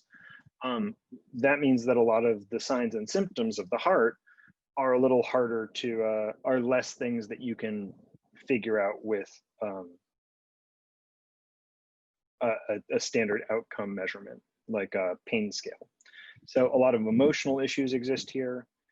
Palpitations, chest pain. I mean, you're going to see palpitations over and over with heart. I mean, and this is another one of those, like, if you see palpitations as one of the symptoms in a multiple choice question, it's going to be a heart-related answer, sometimes pericardium. Depression, mania, anxiety, insomnia, somnolence. Anhedonia is a big one here. So the heart's related to joy, and anhedonia is the inability to feel feelings, especially joy. So like hedonism, this is the reverse of hedonism, anhedonia. We see this manifest a bit in the lips as well. So pale or dark skin or lip color, right around here. Remember, the heart opens to the mouth. And sweating related stuff, though in my experience, most sweating is more related to the qi and the lungs than it is to the heart. Armpit sweating more being related to the heart. Sweating, isn't that like a yin deficiency thing? How is that? How is this different here than yin deficiency? Right. So if we're talking about yin deficiency, we're talking about night sweats. If you're talking about this sort of sweating, we're talking about sweating that's not related to a time or a place or activity or exercise, is more spontaneous. I guess it's more spontaneous when we're talking about the lungs. And with the heart, we're talking more about like consistently leaking and often odorous sweat in the armpits without a cause, without activity, happens in cold weather, doesn't matter. So while sweating feels like one thing, it's a question of when and why does the person sweat. And often, you know, the person who sweats heavily on exertion doesn't sweat at night and doesn't spontaneously sweat. It's like, okay, this is a specific thing. Sometimes the people who have night sweats only sweat at night. Sometimes they sweat a little bit during the day. It can vary. Okay. I just realized we got a few questions here. Lung control sweat? Yeah, in a lot of ways it does, because the lung controls the wei qi, right? So the wei qi being on the outside of the body has a lot to do with whether or not the pores are opening and closing. There's argument that it's the kidney that's involved in opening and closing the pores. They both seem to play a role. We certainly see a lot of spontaneous sweating in people who have kidney damage, but I start to wonder whether that's the kidney or whether that's the kidney not grasping lung qi causing lung qi deficiency. But you tend to see, I've seen a pretty high correlation between spontaneous sweating, excessive sweating in a like lung, I've seen a connection between spontaneous sweating, consistent sweating, and other lung-related pathologies. To me, it seems more lung-related. Though there may be other professors who disagree with me. But yeah, but you said in the paper that the heart controls the sweat. Yes, that is a statement of fact. So again, I'm getting confused with those two functions of the heart and the lungs about the sweat. Sure, I hear you.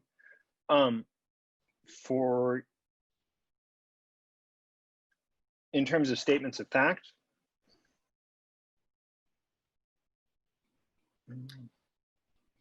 the heart's going to control the sweat. In terms of the reality of what I've seen clinically, I've mostly treated sweating related issues that aren't yin deficiency through the lungs. That's what I got for you there. And don't worry too much about nailing that down exactly. You'll have plenty of time to go through the details of why that might be true in more your second year. And I mean, this is the sort of thing you start seeing people clinically in the clinic, and you start to make other correlations. You know, there's okay, excessive heat pathogens. I'm not sure what that's in reference to, Sumi. I could have missed when you actually put that there. Danielle, could you get heat in the lung from doing an unnecessary cleanse, like what you've been talking about with deficient people juicing? Yeah, you could. You're more likely to get cold and deficiency than heat, but you could get heat.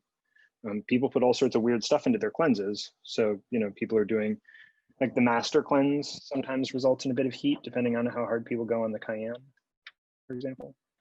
We often put spicy stuff in our cleanses, which can be appropriate, but people tend to, my experience is usually that when people choose cleanses for themselves, they do it based upon fashion and intuition, not based upon someone talking to them about why they might choose one instead of another. So they're often wrong from that person. External pathogenic factors, the heart is not really affected by external pathogenic factors. It's deep on the interior. It's about as far in as you can get, right? So when we're talking about the 6 stages, we got to go, this is the 5th stage. Like we're pretty far down this list before the heart's getting affected at all. It can be affected directly by heat or fire, like long-term exposure to excessive amounts of heat, where we're starting to talk about heat stroke. That begins to affect the heart, but that takes a while. And it can be affected through the blood, through the liver. So we see that in like the shui level for the 4 levels, but that's about it. Otherwise, it's really not touched by external pathogenic factors.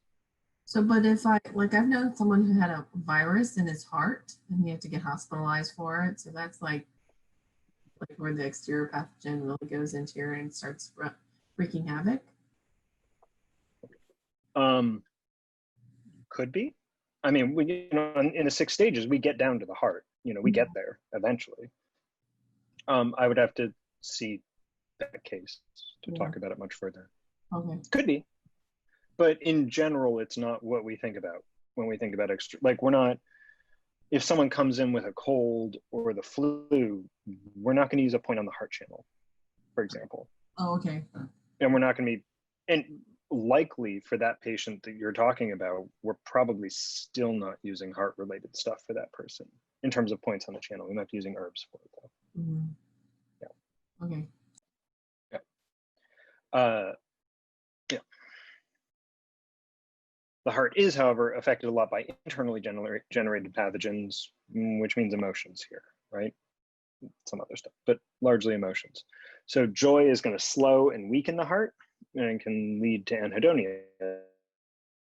The irony of excess joy is it tends to lead to an increased joy tolerance. More people get addicted to the fire phase, the more the fire phase it takes to get that response. So you get a chasing the dragon sort of a reaction here, and you end up seeing things like a slow pulse and a kind of almost listlessness and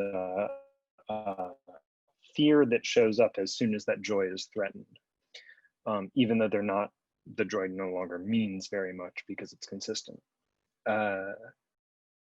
Any relationship with empathy? That's more of a pericardium function, but we're not going to talk about that a lot in this class. We'll get to pericardium in a minute. We're going to brush over pericardium to an odd degree. The earth is, so it's a question of what you mean by empathy between heart and earth. So earth is usually like feeling for someone else. But if we mean empathy in terms of like being able to have the experience that someone else is having, that's not so much earth. Earth is more like you stubbed your toe and I feel really bad for you and want to make you feel better because I know it hurts, but I'm not actually experiencing that pain. Whereas there are other organs, which I think we'd be talking about the pericardium for this, where like if you want to be able to really embody someone else's experience, we'd be going to that. Sadness and grief causes heart Qi deficiency and a weak pulse. Anger affects the heart through the liver and the blood, tends to cause heat and further anger and agitation. Worry causes the Qi to knot and can cause heart Qi stagnation and wiry pulse. So lots of worry. Sometimes people start getting chest pain with that. That's this Qi knotting.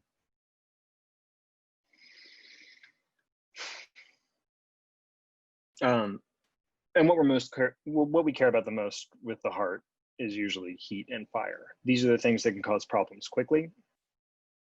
And it can cause all sorts of strange effects to people's mental function. You can experience this if you have a strong constitution in a brief manner without breaking any laws by eating a comical amount of the spiciest food you can handle. You may notice, or watching the YouTube series Hot Ones, you can see what too much heat and fire affecting the heart can begin to do to people's cognitive function. Mania, insomnia, irrationality. Hot Ones is an interesting interview series because some people who are very scripted start going off script once they're high on spicy food, and that's just heat affecting the heart. We are also concerned about phlegm, and when we're talking about high levels of mental disturbance, if we're talking about people ranting on the street, we're usually talking about phlegm to some degree. This often comes from digestive issues, but this can also come from a variety of types of trauma. There's a lot of ways to acquire this, but at the end of the day, the phlegm misting the heart orifices diagnosis is a very common one for people who have who are non-functional due to mental, issues.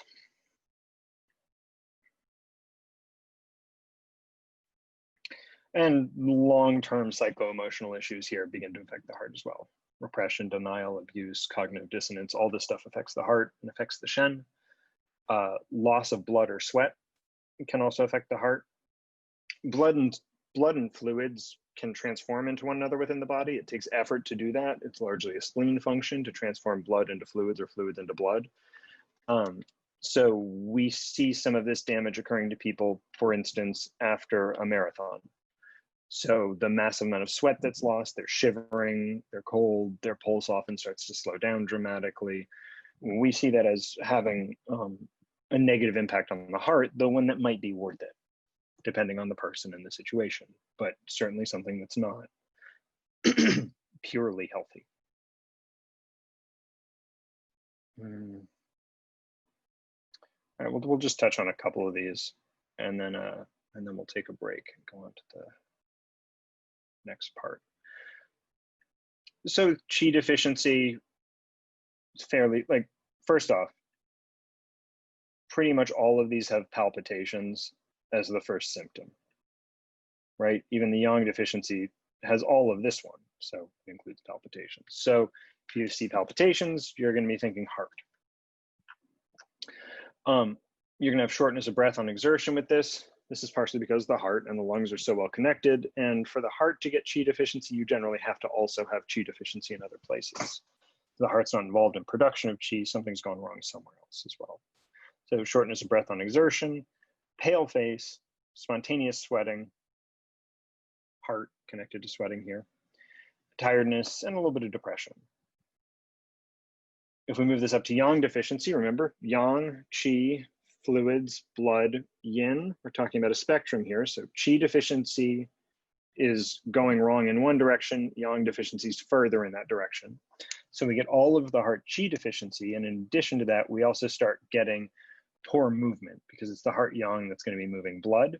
So stuffiness, discomfort, fullness, heaviness, feeling of stuckness in general in the chest, feeling of cold regardless of the temperature of the room. So this is a type of cold where this person can be on the beach and it's hot and they know they're hot and they know that the sun's on them and they can feel themselves and they're hot, but there's this feeling of coldness inside of them that doesn't really go away. Cold hands, literally to the touch. The face gets bright and pale. You need to know these terms for skin coloration because they're going to be on your board and comprehensive exams, but this is bright and pale relative to what we would normally expect. So again, depending on the person's phenotypic melanin expression, this is going to be different. Do the cold hands, would that also apply to cold feet, like cold extremities? Yeah, in this case, I think we're looking more at cold hands due to, so like anatomical position in Chinese medicine is hands up, right? And the yang is going to be moving things upward and the heart meridian goes to the hands. I think we're talking more the hands and less the feet here.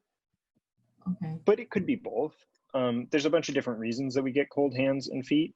Sometimes it's just one. So like we've got conditions where you get a head that, like a forehead that's hot to the touch and feet that are cold, but the hands are normal temperature. We get some weird variations of this. I would focus on the hands here. Mm-hmm. Okay. Yeah. And darkened lips, but that's again, blood not moving well. So this is a diagnosis that's fairly common for people who have had congestive heart failure, for example. Like, oh yeah, well, they're seeing the congestion. We're looking at the yang qi not moving things in the area and resulting in that congestion. But they're like all this stuffiness and discomfort is stagnation in the area. Heart blood deficiency, I just want to focus in on the insomnia and dream disturbed sleep and the poor memory here. The rest of this should be fairly straightforward. When you don't have blood in the heart void that the Shen live in isn't properly nourished, and it throws off your cognitive abilities and results in a lot of difficulty sleeping. We're going to see that again in the yin deficiency, because again, qi and then yang is usually a worse version, and blood deficiency, and then yin is usually a worse version. So with the yin deficiency, we once again get the insomnia and dream disturbed sleep and the poor memory. But with this, we also get that deficient heat likely to show up, and there we get the mental restlessness and the fidgetiness and the night sweats. So blood deficiency, just kind of a little bit dumber than normal, and palpitations, a little dizzy, and a little bit anxious and startled, and easy to startle. And this one, the same thing, but the anxiety, the fidgetiness, and the yin deficiency signs like night sweats really pumped up in terms of their quantity. Could you get heart yang deficiency from malnutrition? You can get any of this stuff from malnutrition. The question is, what would it take to get that? Heart yang deficiency. That would be a hard thing to get through malnutrition alone. You would have to, I think we'd have to go a couple steps of other things happening first. So that would not be, I would be surprised if someone managed to get just heart yang deficiency from malnutrition. But if you get kidney yang deficiency through malnutrition, which isn't super hard, then you begin to get yang deficiency everywhere. That could happen. Talk a little bit about excessive vivid dreaming. Is that purely a heart thing? We're going to talk about that with liver next. We're going to talk about how dreams work as part of that, because it's the hunt. Heart fire. Once again, we got palpitations, and here we have thirst because we're trying to put out that fire.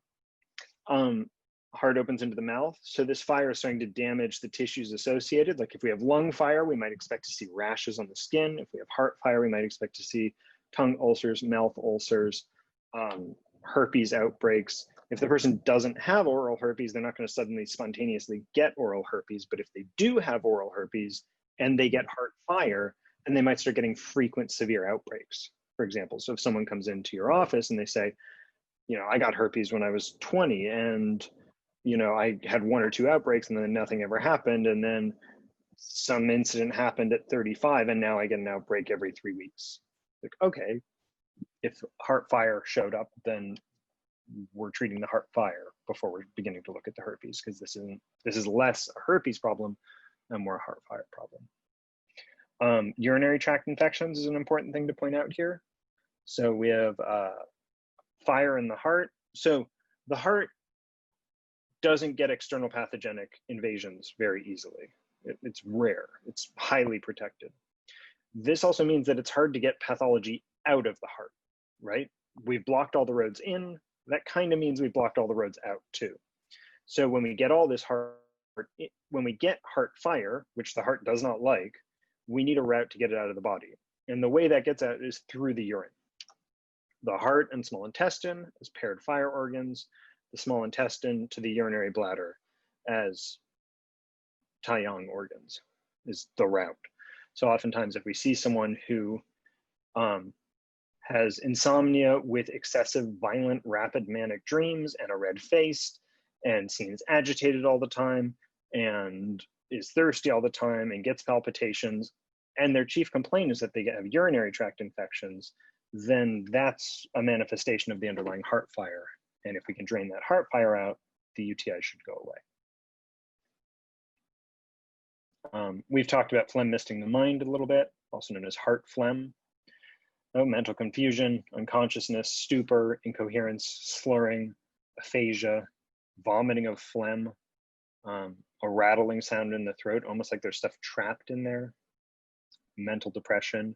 And one of the most common things is no shen in the eyes is not the right word. It goes either way. So you either have too little or too much shen. Oftentimes these people have like bright, fiery, crazy eyes, or it looks like they're wearing like brushed glass contacts, like they've put a film over their eyes. But the majority of this is just the effect of, so once we get the phlegm misting the heart, that's going to affect the housing of the shen. It's going to affect the manifesting in the complexion through the eyes, and it's going to affect the ability to control speech. So we see all of those get disordered by the phlegm. The last one's heart-chi stagnation. Again, palpitations, every one. Distension and repression in the chest, depression. Plum pit chi is a common diagnosis with this. Plum pit chi happens for a number of different reasons, but it's the sensation of something stuck in the throat that can't be vomited, coughed, or otherwise gotten out, or swallowed downwards. It's the feeling of something stuck here. It comes most often when people are experiencing emotions that they can't express. But it's strongly related to heart chi stagnation, which you get if you don't express your emotions in some way as well. Shortness of breath, lots of sighing, low appetite, and weak and cold limbs. Okay, that was a lot of stuff. Would no shen in the eyes look like glaucoma? Not really, a little bit, but the no shen in the eyes looks more like there's like a grainy filter or a little bit of grayness over the whole eye, not just the pupil. And with glaucoma, it tends to be clear when you look at people with glaucoma that it's sitting a little bit behind the lens. And this almost looks like it's more on front, and then the lights are off inside as well. You'll know it when you see it, or once you see it a few times, you'll start to see what I'm talking about. It comes with other affects, like there's usually less life in the behavior and the movement of the eyes. What's dissension? I don't know. I wrote distension. I meant distension and oppression. Yeah, I meant distension and oppression. What do they feel? How do they feel? What does it mean? So it feels like, I think the best way to think of it is it feels like you're wearing a corset around your chest. It feels like the chest, like you want to stretch, you want to open this up. It's like, oh, there's some tightness all through here, or it feels like there's a heavy weight pressing on you. Okay. Yeah. That's both Cool. of the distension and oppression, like. Yeah, the distension is the feeling of like your chest is too big for the space your chest is in. So it's kind of like you have a corset or like a bandage tightly wrapped around your chest, squeezing. And the impression is more like there's a weight on your chest. So both of these tend to result in people wanting to stretch and open things up. Yeah, like a tautness, yeah, just enclosed. Peter? Yeah. Do you know when some people crave like a heavy weight on their chest, kind of like Yes. the opposite of what you're talking about? What is generally the cause of that? And I know they make like weighted blankets to like kind of help with this condition, but what is the root of that?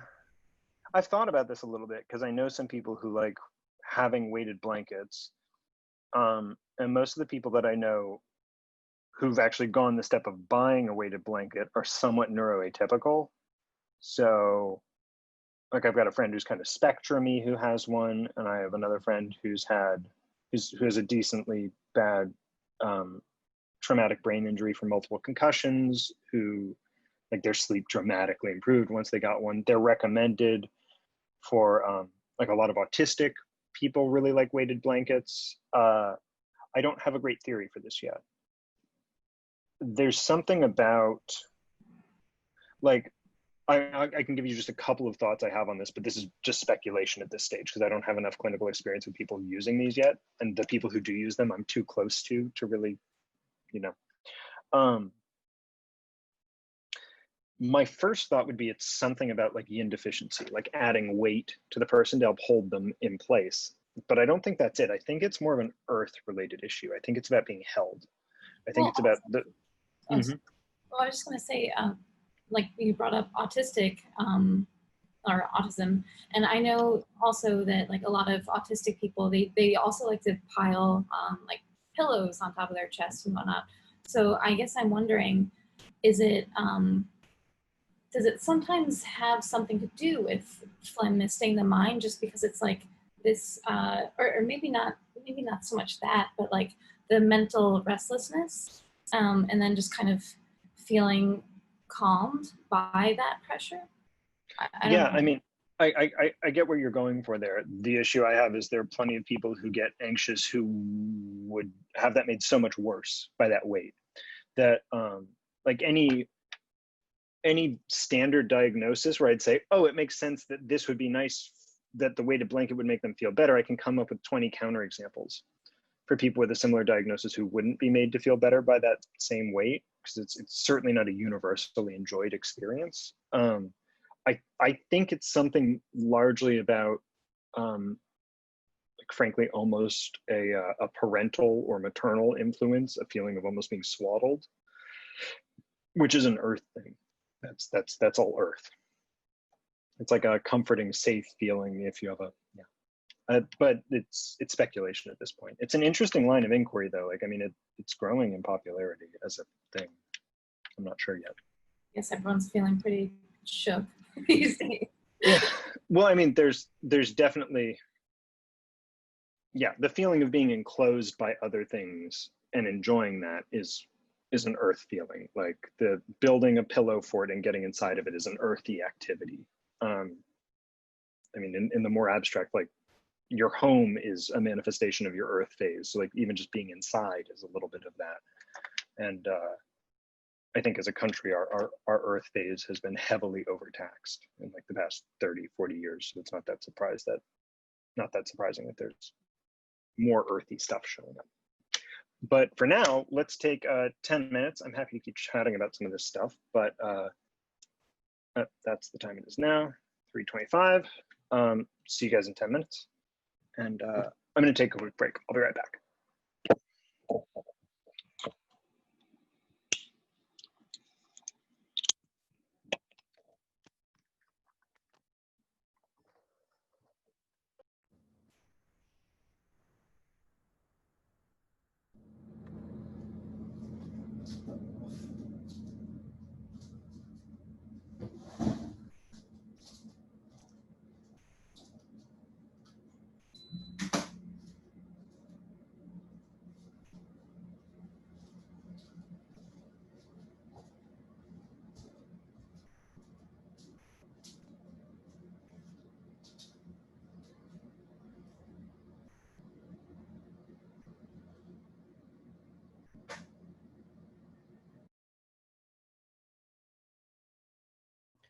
Peter, I have like a weird feedback thing on that weighted blanket.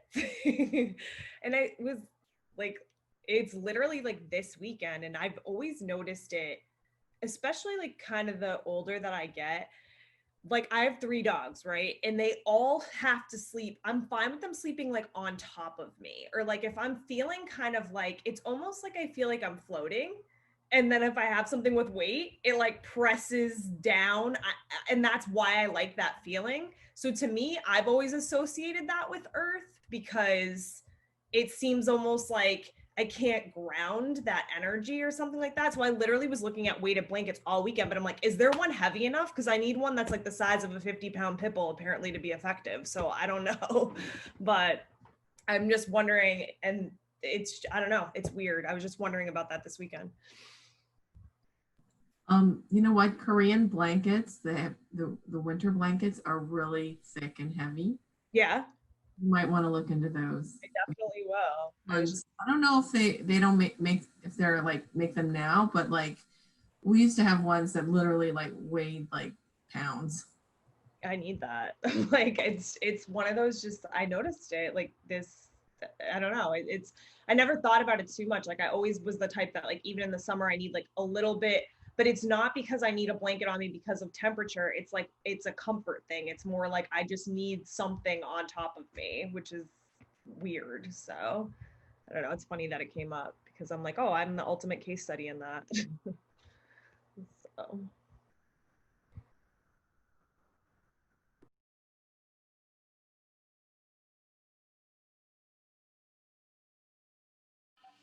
Hey, Nicole. Hi, Lay. My son also uses a weighted blanket. And of course, you know, he had a stroke 3 years ago.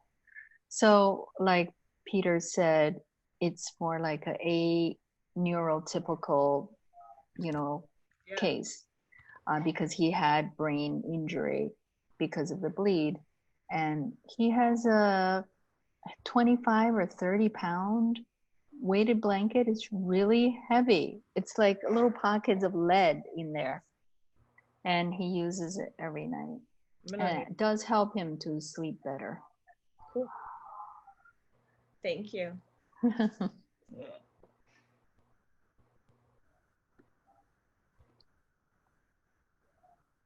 You're on mute, Peter.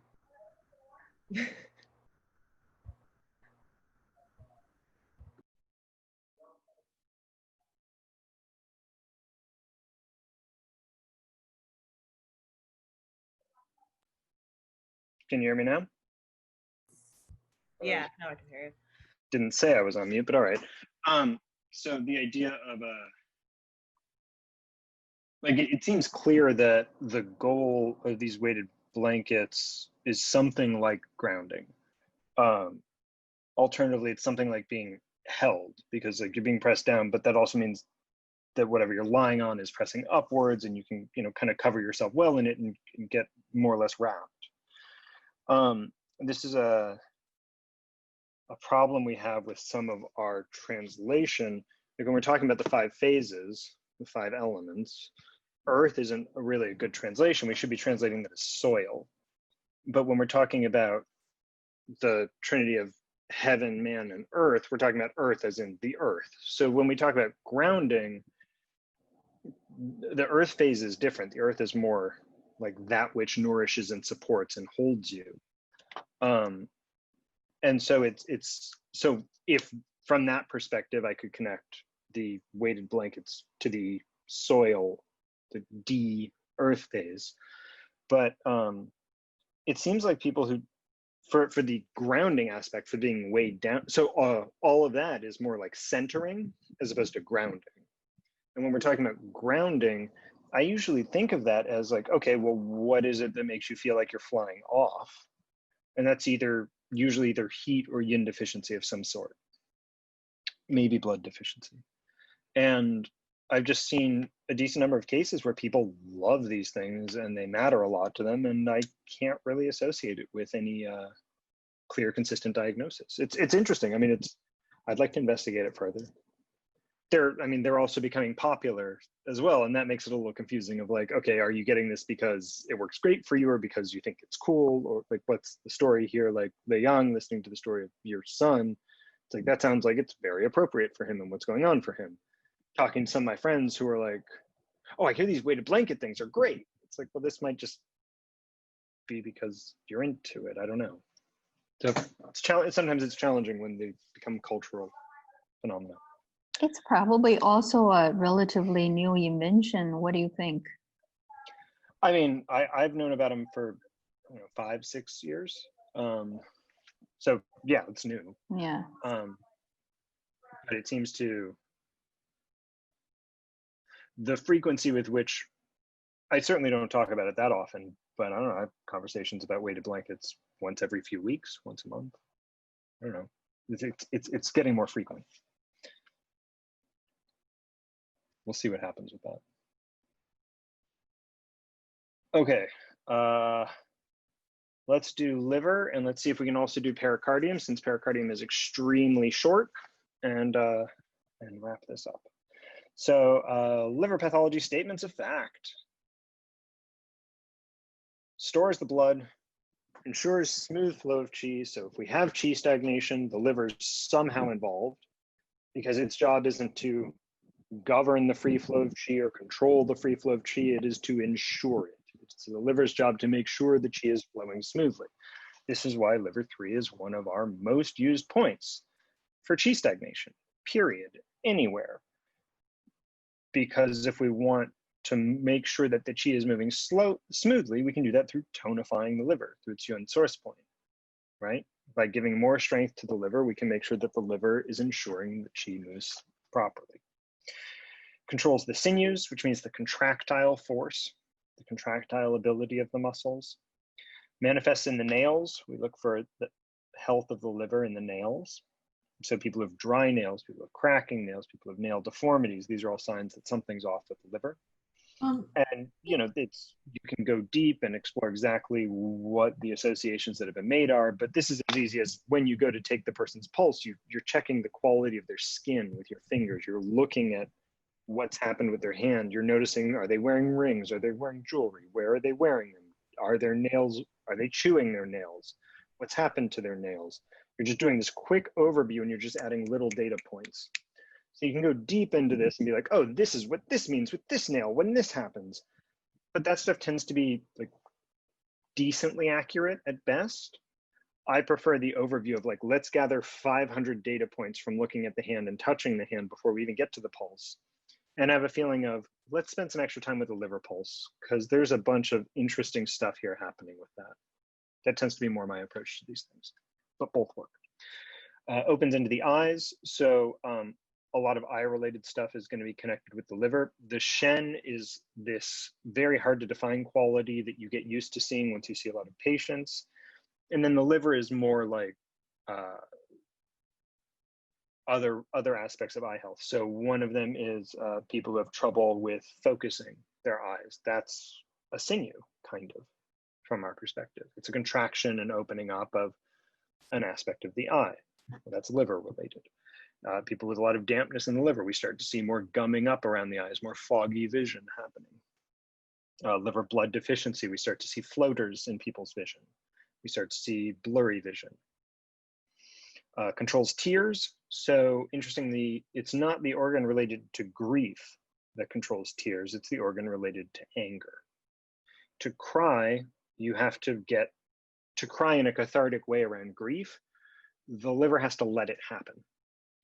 So the idea here is basically that in a fight between anger and grief, anger has to lose for the grief to really be processed. You see this a lot with people who have PTSD, who haven't been able to cry about things, people post-trauma who aren't able to cry, mostly men, but anyone can have this, wherein the stagnation and accumulation within the liver and the amount of held in anger there prevents them to getting to sadness. And as you strengthen the liver actually and allow it to release and relax, then the tears can come forward. The liver houses the Hun. I think we're going to get to that in a little bit. Yeah. And the liver is affected by anger. We'll talk about the Hun at the end of this if I don't have a specific slide. So liver and spleen. You're going to hear liver overacting on spleen 1,000 times. I was listening to a lecture the other day where this person presented this really interesting case, and their end diagnosis was liver overacting on spleen. And I was that's this superficial, and there's 500 things below that you just described. You can't stop here. You're not going to get any leverage on this patient with liver overacting on spleen, but it does happen all the time.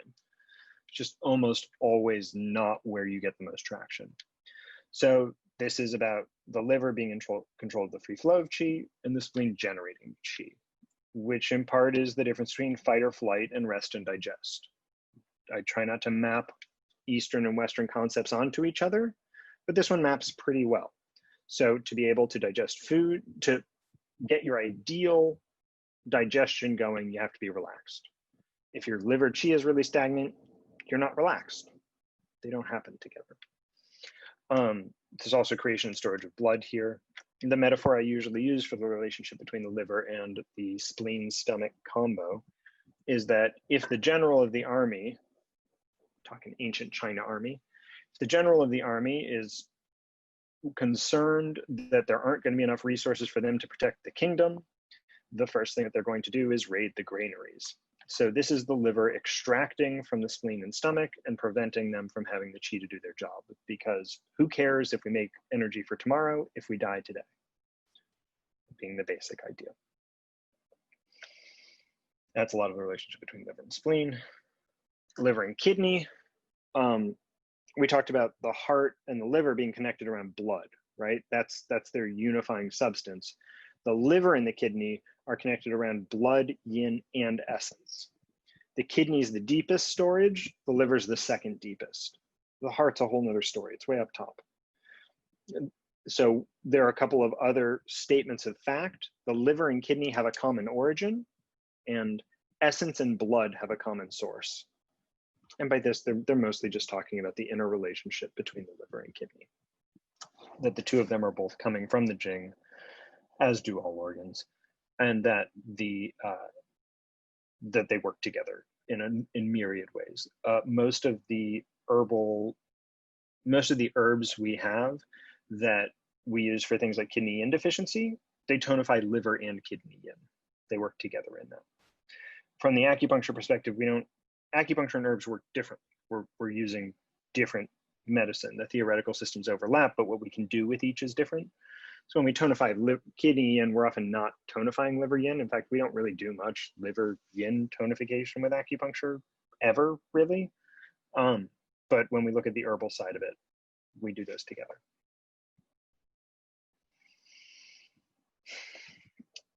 General liver pathology, signs and symptoms, right? Same thing we've been doing. Let's talk about, in general, what does it look like when the liver goes wrong? The first one's rapid changes. And that would be wind inside the body, any twitching, spasming, sudden alterations in mood, sudden anything. We're often thinking of liver, maybe some heat there too, but liver. Regular fluctuations, up and down fluctuations. It's a Xiaoyang thing. One of the signs that that a person has a Xiaoyang condition is that they have a regular alternating thing. So alternating fever and chills is the classic example, but this is anything that alternates. Energy, mood, any symptoms. Irritation, that's the liver qi stagnation. Liver qi stagnation and irritation go hand in hand. If you have a patient who comes in and they say, I'm irritated, you know they have liver qi stagnation. You might have other stuff, but you know that. That story's done. Pain, all this stagnation, this irritation, pain's associated with it, especially if that pain is in the ribs under the breasts and in the floating ribs. Any sort of tightness or discomfort where the physical liver is, wrapping all the way around the body, any discomfort in there or tightness in there is like, that's liver qi stagnation, almost guaranteed. Eye issues, distension, because distension is the main sign of qi stagnation, and a lot of gynecological issues. The liver has a strong influence on the menstrual cycle, on reproductive health, and that's largely through its connection with the blood. and through that, its connection with the chong. So when we're looking at premenstrual syndrome, for example, we tend to look at the liver first. External pathogenic factors. So we can get a Yin cold that starts at the Tai Yang, goes to the Yang Ming, goes to the Xiao Yang. Once we're there, technically that's gallbladder and Sun Jiao, but we're working with the liver as well there. External Yin can invade the blood. Doesn't happen a ton, but it can happen. And any external pathogenic factor which affects the blood, and frankly, anything that affects the blood, period, in the body, tends to affect the liver as well. So whether it's internally generated, externally generated, dietary, like if you're a vegan who's not doing veganism well and you get blood deficiency, you're gonna get liver blood deficiency. Emotions. Anger is the one most closely tied to the liver. If your patient comes in and they say, I'm here because my partner told me I have to come in for my anger issues, they're telling you that they have a wood problem and a liver problem. And that's usually, reminding you from back in the emotions lecture, a perception of an inability to grow properly due to outside forces. And then the anger is directed at those forces. So, yeah. Worry primarily affects the lungs, but it can lead to liver insulting the lungs, or it can lead to liver qi stagnation. You see this most clearly in people who get things like stress-induced coughs after traumatic events. So I've seen this a couple times now with people who've lost a partner, with people who've had a major death in their life, who afterwards, when they get stressed, they get a cough. Yep, that's lung damage from the grief. So this really should be.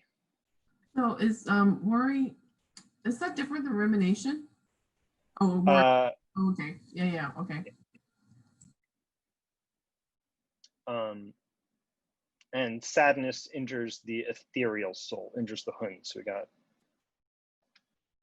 this is, so I want you to, I'll read this in a second, but I want you to think of this poem in relation to, not my work, in relation to the general of an army. So this is the liver feeling this sensation when there's enough sadness.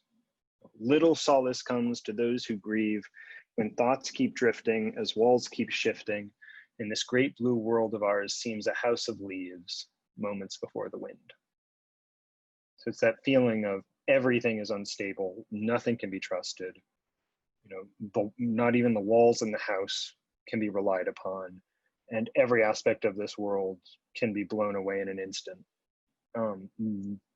Enough grief causes the liver to feel this way and go into a level of, let's say, alertness and overwork that keeps the person from being able to get to a better place.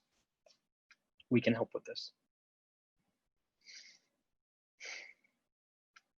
Diet, also a big deal. If you eat the wrong sorts of foods for a long period of time, then you can get liver problems. Diet can affect everything, but different dietary errors will affect different areas differently. So in this case, we're largely looking at alcohol and its effect on the liver and spicy food. Lack of proper nutrition is also going to cause blood deficiency and qi stagnation. Yeah, I mean, this is just an introduction to the concept. You'll have your nutrition class in a few semesters. Oh, got some chat stuff here. Sorry, I missed these. What exactly is the difference between muscles and sinews? So the way I understand it, though this might be argued with by some other people, is that the muscles are the form, shape, and apparent health of the muscles, and the sinews are the functional ability of the muscles. So, for example, a bodybuilder who can't do very much has good muscles, whereas Brad Pitt in Snatch is referred to as being wiry and really strong, despite him being very small, would be someone whose sinews are very strong. So that's the main way I've heard this talked about, which also fits with earth being more the form and the shape, and the wood being more the action and movement forward. What would chewing the nails be a sign of? Usually it's the person having, there are a couple schools of thought on this. The most common one, and the one that we can talk about at this level is a lot of heat trapped internally, often in the heart or lungs, or whichever nails they bite the most. And the person's stimulating their Jing wells by biting the nails. That constant on the fingers is stimulating the Jing wells. So it's getting heat out of their system and it's relieving anxiety. What's its connection with Chong? I assume you mean the liver. There's a lot of, so the Chong has a strong connection with the uterus and with the reproductive organs, as does the liver. So if anything, I'd say that the main connection I think of there is that they're both passing through and interacting with the same reproductive organs. And blood is important for that, as it is for liver, and the Chong is like 5 layers deeper down into the body and doesn't really deal with substances the same way, but yeah. Okay. So connected, but mostly through the uterus itself would be my way of thinking about it at this level. Liver qi stagnation. So basic liver patterns: liver qi stagnation, distension, bloating, depression, moodiness, wiry pulse, which is the most common set of symptoms that people report for PMS. It's also PMS, plum pit qi, that sensation of stuff stuck in the throat, irregular period, cold hands and feet, low energy, lack of appetite, insomnia, pain. But really everything after that and ... is the list of common but not necessary stuff. And distension, bloating, depression, moodiness, wiry pulse, those are pretty much always going to be there with liver qi stagnation. The question is how, and we all have varying degrees of liver qi stagnation. So the question is, how severe is the stagnation? The severity of the stagnation should correlate pretty directly with how moody or depressed the person feels. So the liver, being military, likes to go mess with other organs in the body. So when we say rebellious liver qi, we get this big mess of symptoms, but we need to parse out which organs we're talking about. So when we say rebellious liver qi, we mean liver qi going where it's not supposed to, like counterflow. And it can affect the stomach, in which case the stomach goes the wrong way and we get hiccuping, nausea, or vomiting. It can affect the lungs, where we get yawning, coughing, potentially some asthmatic symptoms. Or it can affect the spleen, where we get diarrhea, we lose our appetite, and we get low energy. And regardless of which one it is, we're also going to have some distension and bloating in the middle jiao. With liver fire blazing, now we're talking about anger, irritability, anger, and then problems in the top of the body. This fire is going to, remember, when we have heat, it tends to be in an area. When we have fire, it tends to move upwards. So once we hit liver fire, we expect to see red face, red eyes, temporal headache, where the gallbladder channel goes, tinnitus, and outbursts of anger that the person usually can't really control, and just general irritability. The constipation with dry stools, dark yellow urine, and nosebleeds, that's all the fire drying out other aspects of the system. So it's going to cook off fluids in the urine, so the urine's going to be dark. It's going to cook off fluids in the intestines, so you're going to have dry stools. And the heat in the blood comes out through nosebleeds. The nosebleeds are considered to be, like, we need to stop them because we want to keep that blood, but that's a way that the body can get heat out of the blood without causing major problems. So we often see the nosebleeds as really like an okay thing that they're happening. Stopping the nosebleeds without stopping the heat that's in the blood is incorrect. We need to get rid of the heat in the blood, and then the nosebleeds will stop on their own. Damp heat in the liver. So we've gone over a whole bunch of these. Can I get some guesses from some people about what you'd expect to see with damp heat in the liver? We've talked about fire. We've covered dampness in a number of different organs. How do you feel like damp heat is likely to affect it? Feel free to chime in or toss it in the chat. Would it be something like constipation? You could have constipation. Is it going to be, in this case, it would probably be like kind of an oily or greasy constipation. Could it be something like jaundice? Yep, absolutely. Jaundice is a common sign for damp heat in the liver. You could have cirrhosis. That tends to be getting more into like liver yin deficiency with some fire, like you damage the physical organ, but you can get there from damp heat. Soft and oily nails, that's an interesting one. You definitely could have some nail problems. Runny eyes, phlegm in the eyes, like lots of eye boogers and the eyes being kind of sticky. Every time I talk about this, my eyes get itchy. We're also going to see this showing up. So fullness in the hypochondrium, that same fullness, bitter and sticky taste, nausea, got it, Leon, that's one of the next ones. General heaviness, and then we get a bunch of discharge. So that damp heat's going to show up on the skin, it's going to show up in the genitals, it might show up as kind of a greasy constipation. Definitely can be a yeast infection, good call, Zakia, for sure. And for men, it can show up more as swelling in the scrotum or genital rashes. And the urine is going to tend to get dark and might even be a little bit painful. This could cause urinary tract infections. So this is also a common diagnosis for people who are having lots of genital herpes outbreaks. And again, this doesn't spontaneously cause people to get genital herpes, but if they have genital herpes and they didn't have outbreaks for a while, and now suddenly they're getting them, and we also see signs of damp heat in the liver, you might just treat the damp heat in the liver. Doesn't mean they're not going to be infectious, but it might mean that they never have an outbreak again.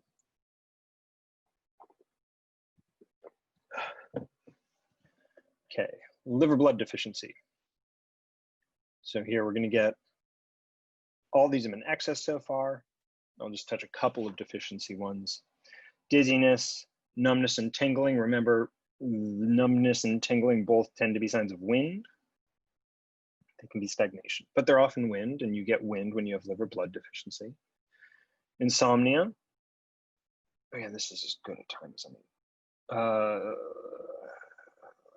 Let's finish this up and then we'll come back into the Hun. Blurred vision or floaters, poor night vision. These are both signs of liver blood deficiency as well. So especially in older patients who are like, you'll hear them say things like, I don't like driving at night because I just can't see as well as I used to. They're telling you that they have some liver blood deficiency that you can probably strengthen.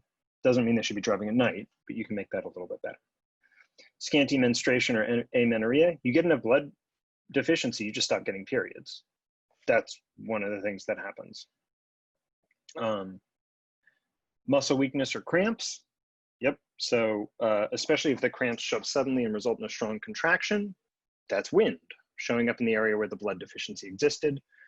The muscle weakness is because the liver blood nourishes the sinews, and that's the contractile strength. So this would be an example where someone might have like really good looking firm muscles, they look strong, but the liver blood deficiency makes them weaker than you would expect for how strong they look. Because the size and the appearance of the muscles is going to be more earth, and their functionality is going to be more wood. Depression or aimlessness. So wood is all about moving forward and going on to the next thing. If we don't have enough blood, then you can't really do that well. Dry nails, hair, and skin. Yep, all those things. We say hair is related to the kidneys, like head hair. Body hair is related to the lungs. But if you've got liver blood deficiency, none of those things are going to get nourished. And so you might have dryness on the skin, nails, and hair just from the liver blood deficiency. Dull, pale, and lusterless complexion. It often looks very dry as well. And pale lips. And again, that's relative to normal. Liver Yin deficiency, same as liver blood deficiency, but worse. So all of those will be relatively extreme. And in addition, you're going to start to see some redness showing up.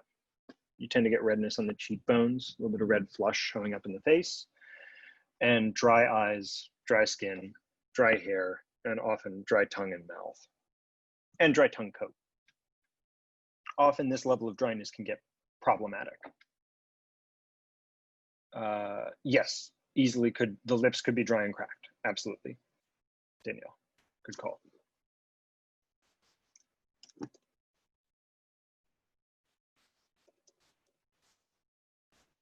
Okay, and last we've got liver yang rising. So we talked about liver blood deficiency. Liver blood deficiency gets worse, we get liver yin deficiency. Liver yin deficiency, it gets worse, we have liver yin deficiency with liver yang rising.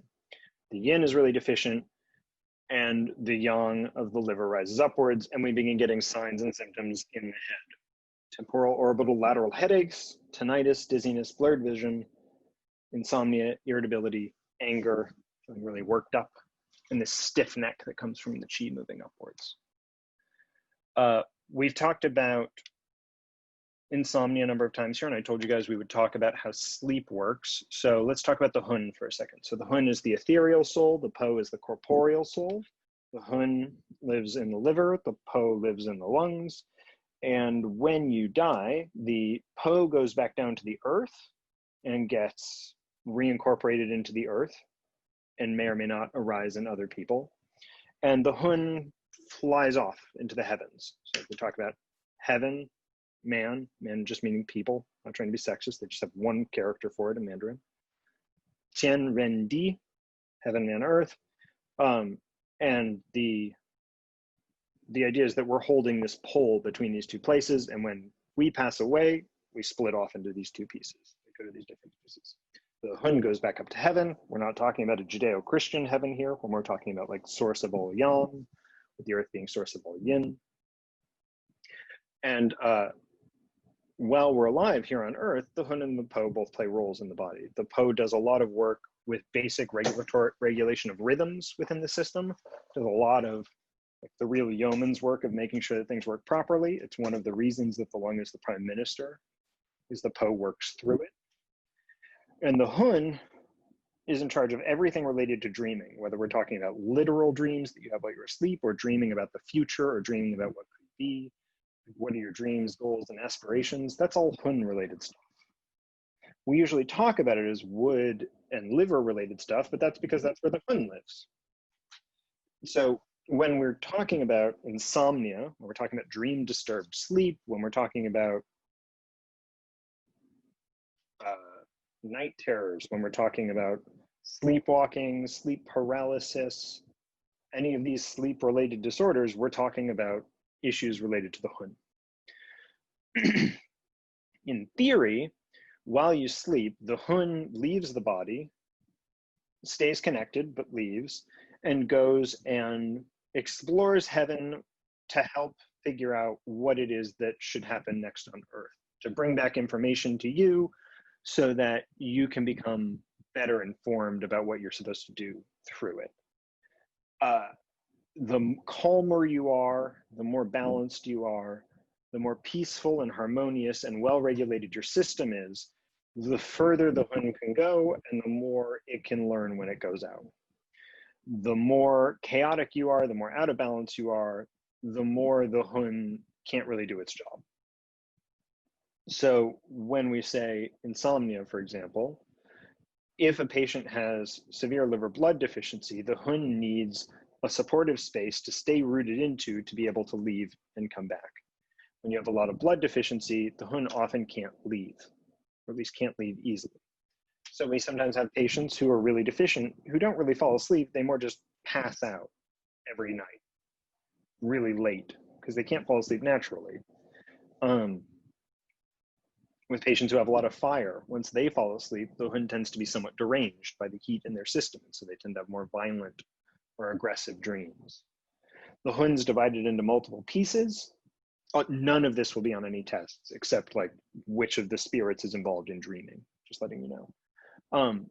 The Hun's divided into multiple pieces, and part of the idea is that these should all leave and return together. I think it's 7 aspects of the Hun. They're supposed to leave and return together. If a piece doesn't leave or a piece doesn't return, then you get odd behavior during sleep, like sleepwalking. If the aspect of the Hun that was supposed to leave while you were asleep that controls movement doesn't leave, then you move in your sleep. And on the flip side of that, if that piece of the Hun doesn't come back, then you have sleep paralysis when you do wake up. Both of those being examples of incorrect movement of the Hun. All of that is to say, whenever we're working with any of these sleep problems, we start working with the liver. We start looking for what's wrong with the liver that's not allowing the Hun to do its job. The spirits themselves can't be damaged, can't work incorrectly in and of themselves. There's no like Hun blood deficiency. That's not a thing. The spirits are just there. They're fine. The question is whether you're creating an environment and giving them what they need to do their job. So all of these sleep-related things, we're looking at why isn't the Hun doing what it would do naturally? That makes sense as a concept? Aesel, Hun is liver, Po is lung. Yeah. So that's the 5-minute version of how sleep works. Any books I would recommend on this topic in particular? Not in your first year. Yeah. The issue with going deeper too early on a lot of these subjects is it just starts getting really confusing. So, you know, there are a lot of things where it's like, oh, the liver's in charge of this. It's like, well, no, the liver houses the Hun, and that's something the Hun does. But then if you go read another book, it's like, wait, this book said the liver does it, and now this book is saying that that's what the Hun does, and that doesn't correlate. It's like, well, yeah, at the first pass, we're just assigning this all to liver, but we're going to break it apart more as we go further. Most of what I know about the spirits I've learned from Jeffrey Yuen, Lonnie Jarrett, and talking to people in the clinic. And yeah, just talking to other practitioners.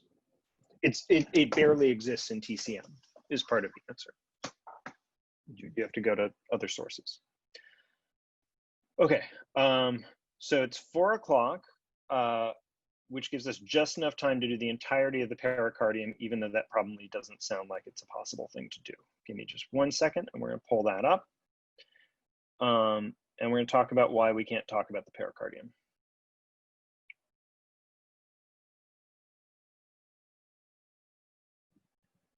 There are a couple places in this class, and this is one of them, where I kick a can down the road a little bit, but it's important to understand why we're doing that here.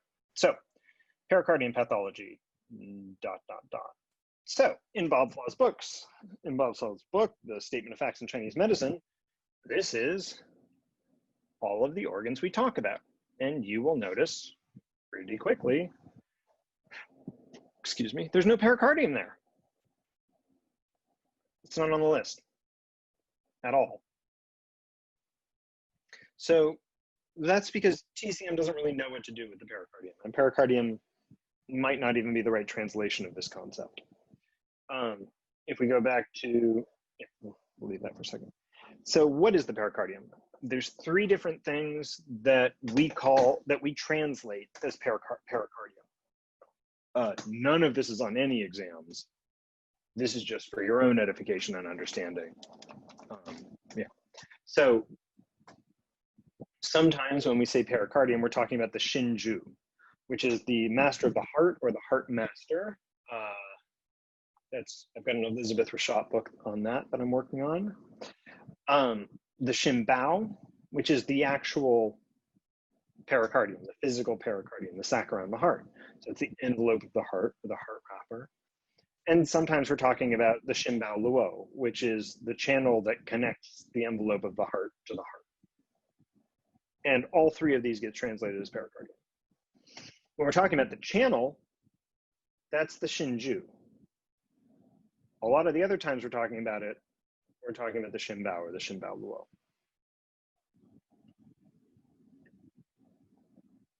According to the textbook, these are the patterns associated with the pericardium. Common pericardium pathology signs and symptoms: mental emotional problems, chest symptoms, and menstrual issues, which is to say, this all looks a lot like the heart. In fact, it looks exactly like the heart. So pericardium blood deficiency, stuffiness, discomfort in chest, shortness of breath, palpitations, anxiety, insomnia, dizziness, dream disturbed sleep, all of these are also heart blood deficiency signs and symptoms. The only thing they add in is scanty periods or amenorrhea. That's it. That's the only other thing they add in. So if we look at the points and herbs that are used for heart blood deficiency versus pericardium blood deficiency, the only difference are urinary bladder 14, Ren 17, and spleen 4 for the pericardium. But those are all points. That's the back shu point for the pericardium.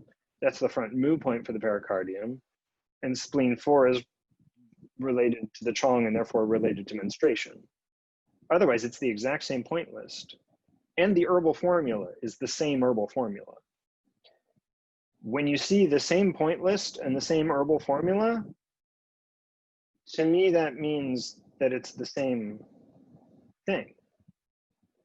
And when we look at pericardium fire, it looks exactly like heart fire, but we also have menstrual symptoms. But otherwise, it's the exact same list. And if we look at the points and the herbs, it's the same herbal formula again. And it's almost the exact same point prescription. Here we've got a little bit of pericardium related stuff versus one heart point, 2 heart points. They're almost the same.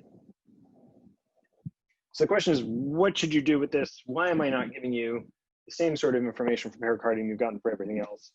Why is this confusing and funky? And the first answer is, don't worry about this too much for now.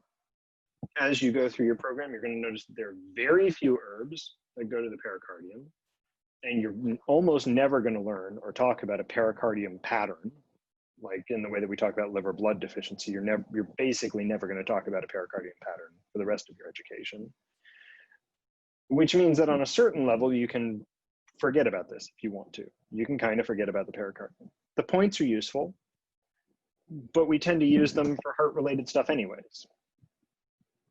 The deeper answer, the next level of that answer is, you should ask your professors about this. You should ask in clinic when pericardium points are being chosen, why are we using a pericardium point, not a heart point?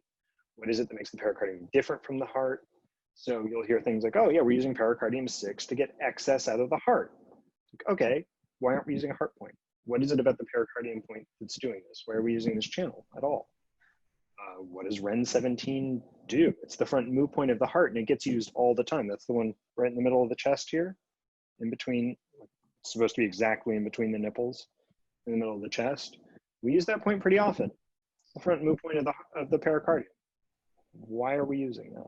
I'd recommend you start asking these questions when you're in clinic, again, assuming in person happens. I've seen a Chinese acupuncturist before, and I've asked her to needle my heart when I was having emotional issues, and she would not do it because it's the emperor and it's like, you know, classical Chinese literature says not to. Yep. That's so one of the answers you will hear to this question is, we don't needle the heart traditionally, we only needle the pericardium. That's widely disputed. There are some people who think that, but they're pretty much all TCM practitioners. If you talk to people who do things like Jeffrey Yuan's classical acupuncture, or there are quite a few different scholars within our field who have spent time with classical texts who go, this doesn't have a basis in anything. This idea is moderately new. And it's a really nice way to answer this question and not require more thinking about it, which is what I usually think that answer means. Not that those people are ill-intentioned, but that they were told that, and then they didn't really think about it, and then they passed that on. The pericardium has some interesting things about it. It's well outside the scope of this class. Would love to do like a weekend seminar in it for third years, for interns. But overall, I think the main thing I want you to take away from this is, we're still figuring out not only what the pericardium does, what the Shinju does, what the Shinbao Luo does, but how to talk about it in English. This is an aspect of the medicine that didn't make it through the modernization in China very well. And that's in part because there's a lot of spiritual aspects to this. This is, when we talk about the Shen resting in the heart void, that's not TCM. The Shen's just a thing, it's connected to the heart, it's the mind, that's the end of the story in most TCM, because, and there are some things in the older versions of this that don't get along super well with contemporary Chinese political, and the pericardium is one of them. So my recommendation is, poke around and see what you can figure out. But in general, you can also get away without knowing a lot about the pericardium because it doesn't have patterns, not really. When you study for boards, you study the heart patterns, and then if it also has a menstrual component, it's the pericardium version. And there's a good chance that you're never going to see someone diagnosed with a pericardium pattern in the whole time you're in the clinic. But you will see them diagnosed with heart patterns. And that's pretty much the whole story about pericardium for this class. I understand that might be somewhat unsatisfying. I also feel not very satisfied by it. Any books you could recommend on this particular topic? That's an old question, I think. But it had something to do with the heart having a very strong barrier, like you were saying, with hard to get things in and out. I thought the pericardium was used to ease the heart and would be more effective. Yes, if we're talking about the Shinbao Luo, 100% with you. But if we're talking about the Shinju heart as master or heart protector, then that story changes. So the answer is which concept from Chinese medicine that we're translating as pericardium are we talking about? The Shinbao is the guardian around the heart. That does what you're talking about. That has a different name than the meridian, which we also call pericardium, which in that case, we're translating Shinju. So yes, but is the response to that. That make sense? Just ask around. I'm sure there are going to be professors who are like, I have no idea what he's talking about. It's really simple. We didn't used to needle this. We didn't used to needle the heart. We use the pericardium for it. You might respond, but I heard that there's multiple things that got translated that way. And they might say, I have no idea what they're talking about. Because they might not. You don't have, none of this is mandatory to know. But if you start asking them about pericardium patterns, they probably don't really use them because we don't really use them in TC. That makes sense? I know there's a little bit of a fuzzy thing here, but that's because it's fuzzy. I don't want to tell you that it's concrete and clear when the reality of it is that it's fuzzy. That does you a disservice.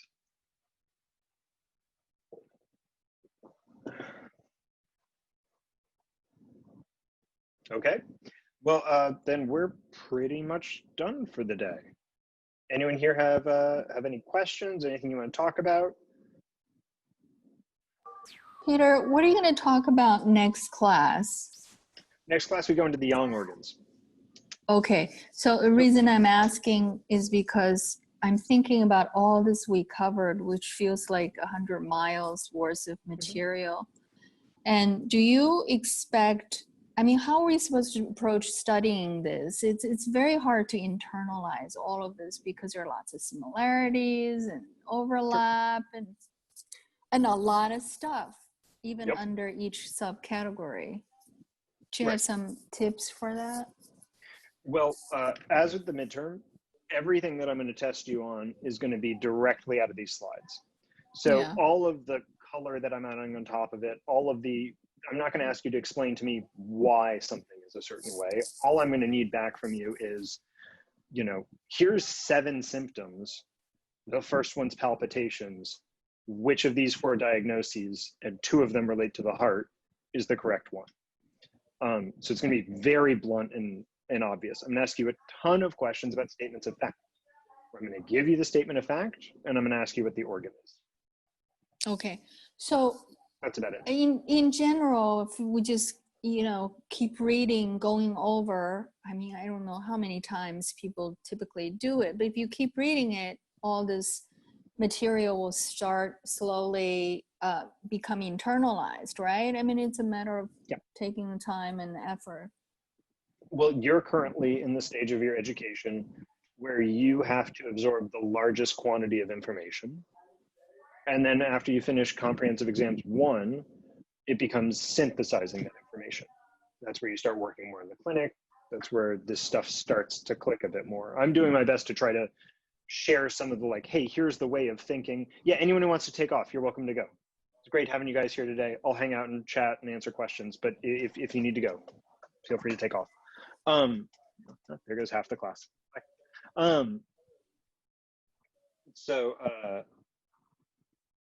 Yeah, it's a lot. There's a lot to memorize.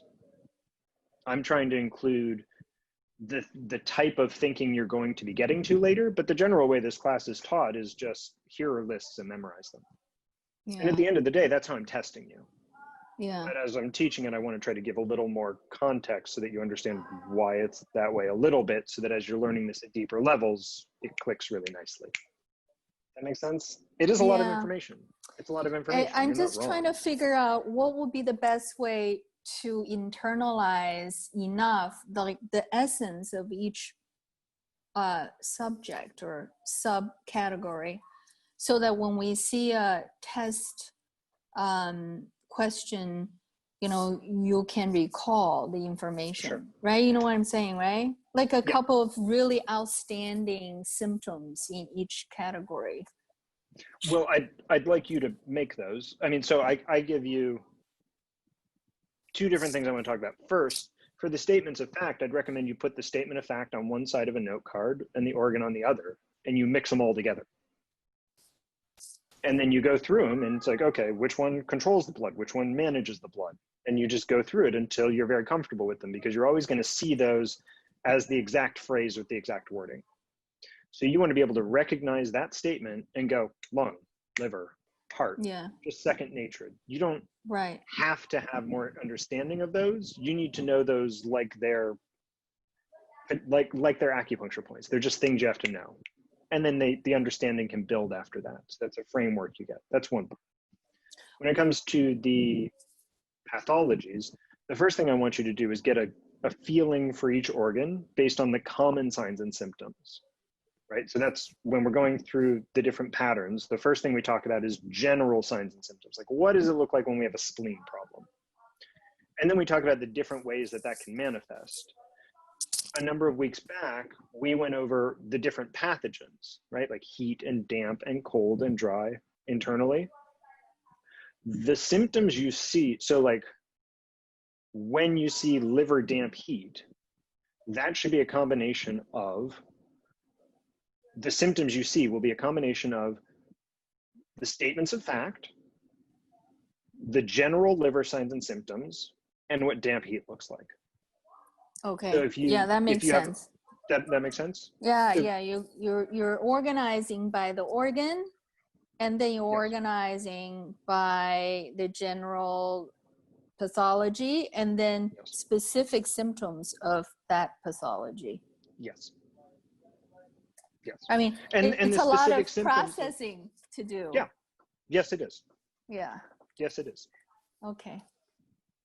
Yeah. I mean, this is hard.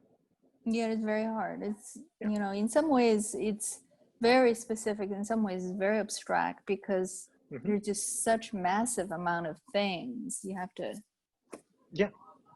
recognize. So this playing with the abstract and the specific at the same time is really hard to learn how to do at first. And once you get more practice, then when your patient comes in and they say, you know, my big toe hurts, and also I have really panicky dreams.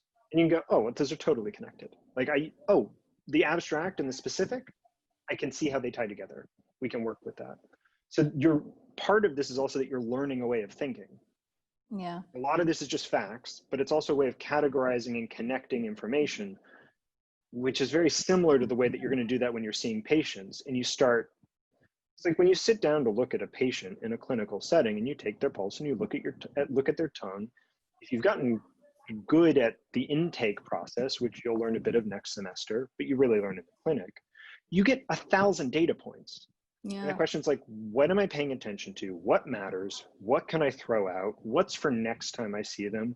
What's for last time? What do I have to talk about to them about diet? And you get this whole cluster of stuff. And if you've created this, a way of functionally thinking about this, then you start going, oh, they mentioned like rib side pain. Okay, what else is liver related? I know we're going somewhere livery. Okay, they mentioned that. And they also mentioned that they get a cough when they get stressed. Okay, so there's a liver lung thing. What else is happening? And you're recognizing patterns, essentially, right? I mean, you gotta have that's all the this essential, all the essential things that signifies that particular organ, or a pair organ, or a particular type of pathogen, and then you can connect them together. Then you have that pattern.